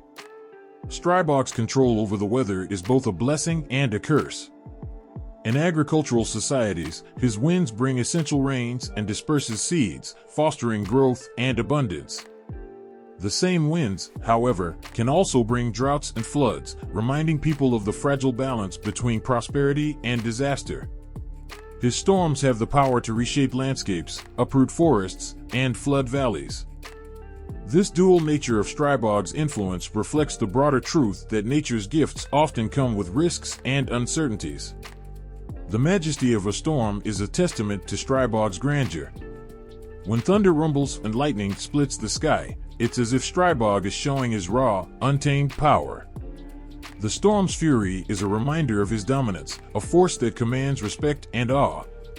People gather in awe and fear, witnessing the display of nature's grandeur and feeling the reverberations of Strybog's will. It is a moment of reflection on the power that exists beyond human control, a powerful force that commands reverence and humility. Strybog's influence extends beyond just the physical realm. The winds he commands can change the course of journeys and alter destinies. Sailors depend on his favor to guide them safely across the seas, while farmers hope for his gentle breezes to nurture their crops. His moods are reflected in the winds he sends, from the soft whispers that signify peace to the violent gales that signify turmoil. Every shift in the wind is a sign of his presence, a reminder of the invisible forces that govern the natural world. The mythology surrounding Strybog often highlights his role as a keeper of balance. The winds he commands maintain the equilibrium of nature, ensuring that no single force overwhelms the others. He is the guardian of the atmosphere, the one who ensures that the world remains in harmony. This balance is delicate and crucial, affecting everything from the weather to the way people live their lives. Strybog's presence is a constant reminder that the forces of nature are interconnected and that maintaining harmony is essential for survival. In the quiet moments when the wind barely stirs, Strybog's presence is still felt. The calm after a storm or the gentle breeze of a warm day serve as reminders of his influence, showing that even in stillness, his power is present. His ability to control the winds and storms reflects a deeper truth about the natural world, that even the most subtle forces can have profound impacts. Chernobog's role as the god of wind is a reminder of the vast, uncontrollable forces that shape the world. His winds carry both the promise of life and the threat of destruction, embodying the dual nature of nature itself. His storms are powerful displays of his might, while his gentle breezes offer a sense of peace and renewal. Through it all, Chernobog remains a symbol of the awe-inspiring power of the natural world, a force that commands both respect and admiration. As the icy grip of winter tightens and the snow blankets the land in a shimmering white silence, a sinister shadow lurks in the frost. This is the time when the Caraconjal awakens, a demon of winter whose presence strikes fear into the hearts of all who hear his name. With every gust of bitter wind and every howl of the storm, the legend of the Caraconjal comes alive, a reminder of the dark side of the cold season. The Caraconjal is no ordinary winter spirit. He is a creature of pure terror, a nightmarish figure who emerges with the first snowflakes and disappears only when the last frost melts away. His appearance is the stuff of legends, described in whispers and fearful tales as a gaunt, skeletal figure draped in tattered rags. His eyes, glowing with a cruel light, pierce through the darkness, sending shivers down the spine of anyone unfortunate enough to encounter him. In folklore, the Caraconjal is said to prey on those who wander outside during the dead of winter. His presence is marked by an eerie silence that settles over the land, followed by a bone-chilling cold that seems to seep into the very marrow of those who feel it. It is said that his touch can freeze the blood in a person's veins, leaving them as lifeless as the frozen landscape. The Caraconjal thrives on the fear and suffering he creates, feeding off the terror that grips those who come too close. Stories of the Caraconjal are told around roaring fires, the crackle of the flames a stark contrast to the cold tales of this winter demon. Parents use his legend to keep children close to home, warning them of the dangers that lurk in the snow-covered woods and darkened streets. The mere mention of his name is enough to make young ones huddle closer to their loved ones, their imaginations conjuring up visions of the ghastly figure creeping through the night. The Caraconjal's connection to the winter season is more than just a coincidence. His arrival signals a time of hardship and struggle. The long, dark nights and biting cold become even more daunting when one contemplates the demon that roams freely, embodying the harsh and unforgiving nature of winter. His role in folklore is a reminder of how nature can be both beautiful and brutal, and how the cold can be a force of unimaginable terror. Every tale of the Caraconjal is a chilling reminder of the power of fear. The fear he instills is not just a primal reaction to the unknown, but a deeper acknowledgement of the harsh realities of winter. His presence makes the winter nights seem longer and more menacing, and the world outside becomes a place of dread rather than joy. The Caraconjal embodies the very essence of winter's cruelty, turning what should be a season of quiet beauty into a time of peril. Despite his terrifying reputation, the Caraconjal also serves a purpose in the folklore. He represents the uncontrollable aspects of nature and the consequences of straying too far from safety. The stories about him often come with warnings and lessons about respect and caution. They remind people of the importance of heeding the dangers of winter and staying close to home when the cold becomes too fierce. In this way, the Caraconjal is both a figure of fear and a symbol of the respect that must be paid to the powerful forces of nature. In the darkest days of winter, when the nights seem endless and the cold is relentless, the legend of the Caraconjal becomes a vivid and haunting reality. His presence is a reminder of the hidden dangers that lie beneath the surface of the serene snow-covered landscape. His story serves as a chilling backdrop to the season, turning the winter months into a time of both reverence and trepidation. The Caraconjal stands as a testament to the power of fear and the darker side of nature's beauty, making every snowstorm and gust of wind a reminder of the terrifying legend that haunts the coldest season of all. In the darkness of folklore, where shadows whisper and the chill of old tales linger, there is one name that strikes a chord of fear: Liko. This one-eyed demon, wrapped in the cloak of misfortune, prowls the edges of every misstep and every greedy heart. His story, woven through the fabric of Slavic myths, is a chilling reminder of the perils of greed and the heavy cost of bad luck. Liko is a creature who embodies the very essence of misfortune. With his single, piercing eye set deep into his face, he is a harbinger of calamity. This eye is not just a physical feature, but a symbol of his malevolent gaze that sees into the hearts of those he curses. It is said that wherever his eye lands, trouble follows. The mere sight of Liko, whether in dreams or reality, is enough to send shivers down one's spine. Legends describe Liko as a figure draped in darkness, his face twisted in a permanent sneer that seems to mock the very essence of happiness. His presence is marked by an oppressive sense of doom, a foreboding that hangs heavy in the air. When he appears, the world around him seems to twist into a nightmare, harvests fail, health deteriorates, and every joy becomes tainted by the specter of his misfortune. One of the most haunting aspects of Liko's story is how he represents the consequences of greed. In the tales, those who are consumed by their desires often find themselves ensnared by Liko's relentless pursuit. His single eye, ever watchful, captures the greed that festers in the hearts of men. Those who seek more than they need, who push beyond the bounds of what is right, are often the ones who fall victim to his dark influence. Liko is not just a demon of misfortune, he is the embodiment of the penalties that follow unchecked ambition and selfishness.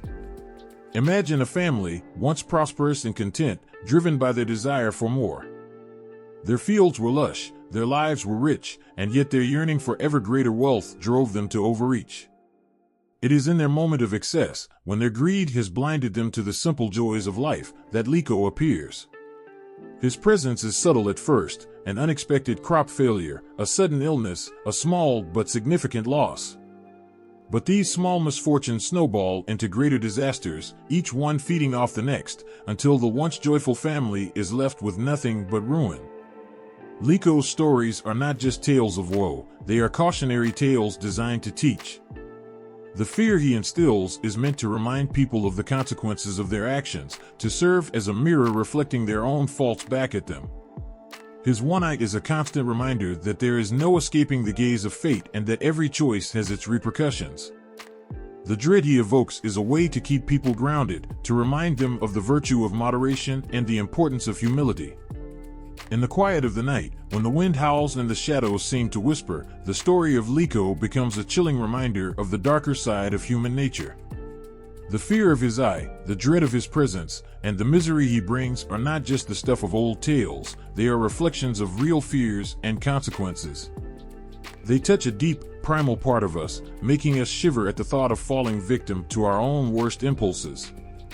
Liko's story is a stark and haunting reminder that misfortune is not merely a random occurrence, but often the result of our own actions and desires. The one-eyed demon stands as a dark figure on the edge of every bad decision, watching and waiting. His legend is a chilling echo of the universal truth that greed and excess have their own penalties, and that the consequences of such actions are often far more severe than we can imagine. As the nights grow longer and the cold seeps into the bones, the tale of Liko serves as a sobering reminder of the price of greed and the shadow that misfortune casts over those who invite it. His presence, though a figment of myth, brings with it a very real lesson about the nature of human desires and the dark repercussions that can follow in their wake. In the quiet moments of the night, when the wind whispers through the trees and shadows dance in the moonlight, there is an ancient fear that lingers, haunting the edges of folklore, the fear of the Boginki. These fearsome spirits, shrouded in darkness and malice, are known for their terrifying habit of snatching away children, especially newborns. The chilling stories of the Boginki serve as a potent reminder of the fragility of life and the deep-seated need for protection against unseen threats. The Boginki are no ordinary spirits, they are the embodiments of a parent's darkest nightmares. These malevolent beings are said to emerge from the shadows, especially in the delicate moments surrounding childbirth. They are believed to lurk near homes where a newborn is present, drawn to the fresh life and the vulnerability of both mother and child. Their presence is a source of dread, their names whispered with fear and reverence. Legend paints the Boginki as gaunt, ghostly figures with hollow eyes and an insatiable hunger for the warmth of innocent lives. They are described as having a sinister, spectral beauty, with their long, tangled hair and hauntingly gaunt faces. They move silently and swiftly, slipping through cracks and crevices to reach their prey.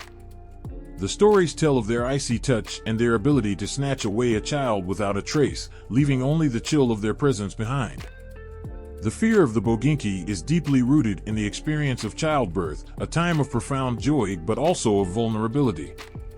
In old Slavic cultures, childbirth was a sacred event, fraught with danger both physical and spiritual. The Boginki's malevolent influence was a constant threat, making the protection of the newborn a paramount concern. This fear was so pervasive that it gave rise to numerous protective rituals and practices designed to guard against these child-snatching spirits. Families would go to great lengths to safeguard their infants from the Boginki. Protective measures included placing sharp objects, like needles or iron tools, around the crib to ward off the spirits. The idea was that the Boginki, with their aversion to sharp or iron objects, would be deterred by these simple yet potent barriers. In some traditions, families would keep a vigilant watch over the newborn, never leaving them alone, especially at night when the Boginki were believed to be most active. Special prayers and charms were also used to protect against these spirits. Elders would recite incantations and perform rituals to create a protective shield around the child. These rituals were often carried out with great care and solemnity, reflecting the deep-seated belief in the power of these protective measures to ward off the malevolent forces. The fear of the Boginki extends beyond the simple act of protection. It also represents the broader anxieties of life's fragility and the desire to keep loved ones safe from harm. In times of peril, the stories of these spirits serve as a stark reminder of how precarious life can be, and how vigilance and care are required to shield the innocent from unseen dangers. Each tale of the Boginki carries with it a profound emotional weight. These spirits are not merely creatures of myth, but symbols of the fears and challenges faced by those who care for the most vulnerable. The stories, though ancient, resonate deeply with the instinctual need to protect and the universal fear of losing what is most precious. In the eerie silence of the night, when the shadows grow long and the wind moans through the trees, the fear of the Boginki serves as a chilling reminder of the fragility of life and the ever-present need for vigilance. Their spectral presence in folklore reflects the deep-seated anxieties of those who lived in a world where even the smallest life was guarded with great care against the unseen threats that lurked just beyond the veil of the known. In the dim recesses of ancient Slavic lore, where shadows whisper and the past stirs with the echoes of forgotten gods, Vila stands as a figure of profound mystery and power. This deity, cloaked in enigma, embodies a unique blend of roles that span the realms of the living and the dead.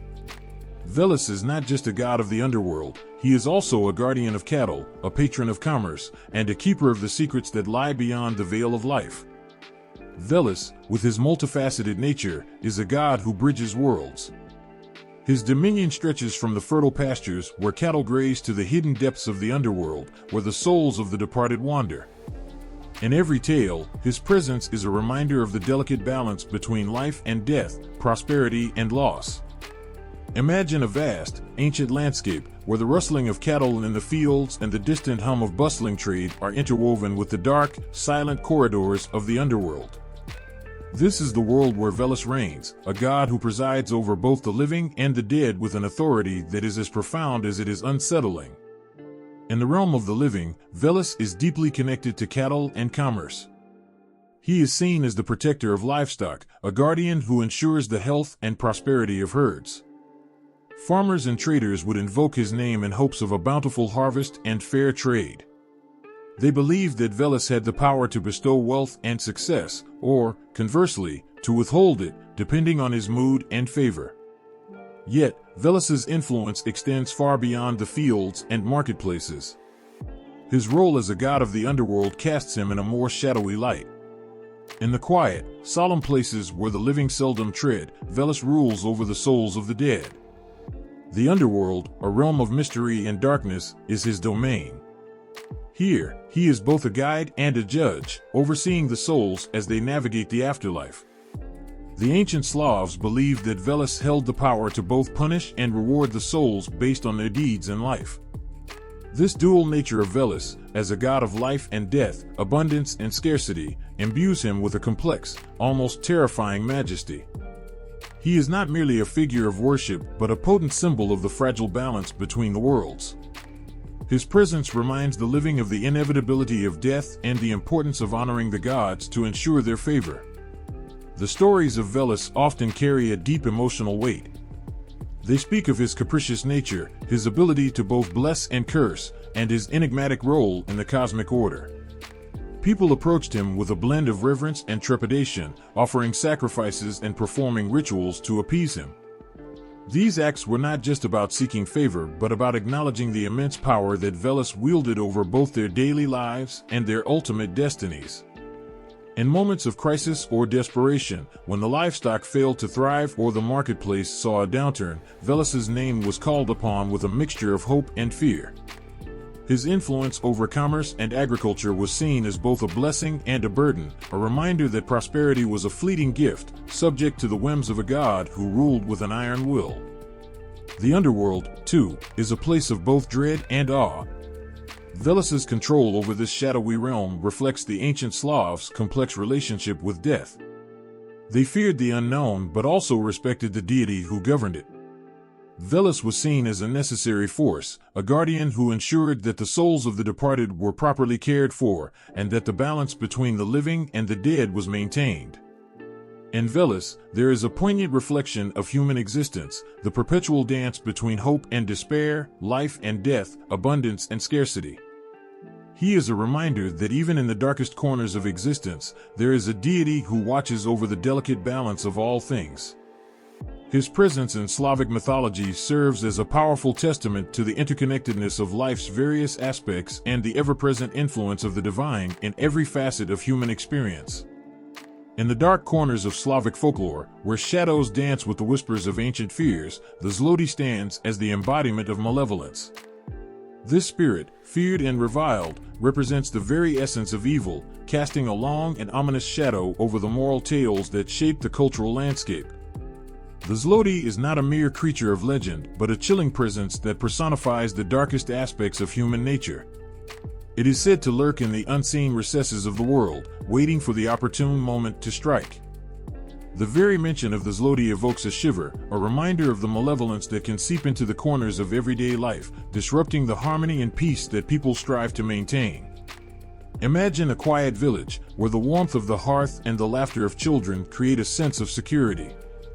But beneath this veneer of tranquility lies a persistent threat, a spirit that embodies the very concept of evil itself. The Zloty is that lurking danger, a force that preys on human weaknesses and sows discord among the innocent. In the tales where the Zloty appears, its presence is always marked by a palpable sense of dread. It is not a being of physical form, but a dark influence that corrupts and destroys from within. The Zloty thrives on chaos, feeding off the suffering and discord it creates. It is a master of manipulation, using deceit and malice to turn friend against friend, family member against family member. The stories of the Zloty often serve as moral lessons, cautionary tales designed to instill a deep sense of fear and respect for the forces of evil. They remind people of the importance of virtue and the consequences of falling prey to darkness. In these tales, the Zloty is not just a villain but a reflection of the worst aspects of humanity, a mirror that shows what can happen when greed, hatred, and malice go unchecked. One chilling story tells of a village plagued by a series of misfortunes. Crops failed, livestock perished, and families were torn apart. The villagers, desperate for answers, turned to the wise elders who revealed that the Zloty was behind their suffering. The spirit of evil had crept into their midst, manipulating events and spreading misery. The villagers were forced to confront their own weaknesses and the ways in which they had allowed the darkness to enter their lives. In these narratives, the Zloty often acts as a catalyst for change. It forces individuals and communities to reflect on their actions, to seek redemption, and to rebuild their lives in the face of adversity. The Zloty's influence is a harsh reminder of the consequences of moral failings, and the stories that feature this spirit often end with a moral resolution, highlighting the triumph of good over evil. The Zloty's role in these tales is not merely to frighten but to provoke introspection and growth. By confronting the spirit of evil, characters in these stories are often forced to confront their own inner darkness. They must confront their fears, overcome their flaws, and ultimately emerge stronger and more virtuous. In the end, the Zloty serves as a powerful symbol of the eternal struggle between good and evil. It represents the dark forces that lurk within and around us, waiting for an opportunity to exploit our weaknesses. But it also highlights the strength and resilience of the human spirit, reminding us that even in the face of overwhelming darkness, there is always hope and the possibility of redemption. The tales of the Zloty are more than just stories of fear. They are a testament to the power of narrative to shape our understanding of morality and the forces that challenge it. Through the Zloty, Slavic folklore gives voice to the darkest aspects of the human experience while also offering a path to overcome and transcend them. In the heart of Slavic folklore, a shadowy figure looms, casting a chilling presence over countless stories and legends. This figure is the Baba, often portrayed as a wicked grandmother whose very name sends shivers down the spine. The Baba figure embodies fear and malice, blending ancient fears with the dark corners of the human psyche. Imagine a world where children are warned of a figure who waits in the dark corners of the forest, a being so feared that even the bravest souls hesitate to venture near. This is the Baba, a creature that, while appearing to be an old woman, represents something far more sinister. Her presence is felt in every whispered warning and every shadow that flickers just beyond the reach of the firelight. At the heart of this terrifying legend is Baba Yaga, perhaps the most notorious incarnation of the Baba figure. Baba Yaga is a witch-like being who resides in a house that stands on chicken legs, a place that can spin and move at will. Her home is a reflection of her own twisted nature, a symbol of her unpredictable and dangerous demeanor. In the darkness of her hut, which is said to be filled with the bones of her victims, the very air seems to pulse with malevolent energy. The stories surrounding Baba Yaga are as diverse as the fears they evoke.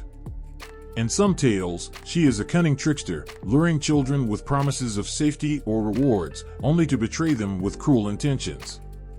In others, she is a formidable force, a witch with the power to control the elements and bend nature to her will. The common thread in these stories is the sense of dread that Baba Yaga instills, her presence serving as a grim reminder of the unknown and the dangers that lurk just out of sight. But the Baba figure extends beyond just Baba Yaga. The term Baba can refer to various other malevolent old women in Slavic folklore, each with their own unique traits and terrors. These Babas are often depicted as old, haggard women who dwell on the fringes of society, using their knowledge of magic and the dark arts to inflict harm. They are not merely isolated figures, but represent a broader cultural fear of the old and unknown. The Baba's place in village lore is both a source of terror and a cautionary tool. In many communities, tales of the Baba are used to keep children in line, to encourage them to behave and to stay away from dangerous places. The fear of encountering a Baba serves as a powerful motivator for good behavior, a lesson wrapped in the guise of a dark and frightening story. Yet, the Baba also holds a deeper significance in these stories. She is not just a figure of fear, but a symbol of the complex relationship between age, wisdom, and power. In many cultures, the elderly are revered for their knowledge and experience, but the Baba represents a perversion of this respect. Her malevolence twists the natural fear of the unknown into something darker, highlighting the fears that can arise when the familiar turns hostile. In the quiet of the night, as the wind howls through the trees and the shadows dance on the walls, the tales of the Baba come alive. The stories are not just about an old woman who lives in the forest, they are about the fears that lie within each of us, the fears of what might be lurking in the darkness, waiting to pounce. The Baba serves as a mirror, reflecting our deepest anxieties and the ways in which we confront and deal with them. Through the Baba, Slavic folklore captures the essence of primal fear, transforming it into a narrative that resonates across cultures and generations. The figure of the Baba is a powerful reminder of the darkness that can lurk within the human experience, a symbol of the fears that we confront both in our stories and in our lives.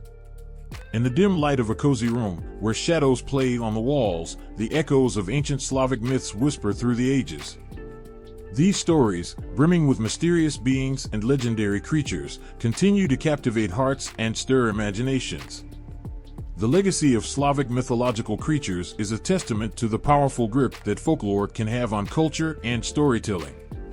As you sit by the fire, the crackling flames might remind you of tales from long ago, the stories of Zmey, the dragon whose fiery breath once scorched the lands, or Vila, the all-seeing monster whose gaze could freeze the soul. These mythical beings, born from the depths of human imagination, have etched their marks not just in the annals of history but in the very fabric of modern culture. Each creature, from the terrifying Baba Yaga to the benevolent Barahinia, embodies a slice of human experience and emotion. They represent the fears and hopes of the people who crafted them. The stories of these beings served as both warnings and lessons, their legends woven into the moral and social fabric of Slavic communities. They were more than just stories, they were vital elements of everyday life, reflecting the struggles and triumphs of the people who lived with them. In literature, these mythological creatures have continued to cast their spell. Modern authors and poets draw inspiration from these ancient tales, breathing new life into the legends of old. Whether it's a novel that reimagines the folklore for a new generation or a poem that echoes the haunting beauty of the past, the influence of these creatures is undeniable. They inspire and challenge, offering fresh perspectives while honoring the traditions that birthed them. Mythology. Contemporary media has not shied away from the shadows of these legends. Films, television shows, and video games have embraced the dark and the fantastical, bringing Slavic mythological creatures into the light of modern screens. These modern interpretations often blend traditional elements with new twists, creating a bridge between ancient fears and contemporary storytelling. As viewers and players encounter these legendary beings in new forms, they connect with the past in a deeply personal and thrilling way. Yet, even as these creatures find new homes in modern media, they remain deeply rooted in their original cultural context. Festivals and celebrations that honor these ancient beings continue to be a vibrant part of Slavic heritage. The tales of these creatures are passed down from generation to generation, ensuring that the myths remain alive and relevant. The stories become family heirlooms, shared around hearths and in hushed voices, keeping the magic of the past close to the hearts of those who hear them. In every retelling, every adaptation, and every homage, the essence of these Slavic mythological creatures endures. They are not merely relics of a bygone era, but living symbols of human creativity and emotion. Their legacy is one of timeless wonder and profound reflection, a reminder of the power of storytelling to bridge the past with the present. As the shadows lengthen and the night grows quiet, the stories of these mythological beings linger in the air, a testament to their enduring influence. They remind us that the magic of the past is never truly gone. It lives on in the stories we tell and the ways we connect with our shared heritage. Through every legend and every tale, the Slavic mythological creatures continue to inspire and enchant, their legacy shining brightly across the ages.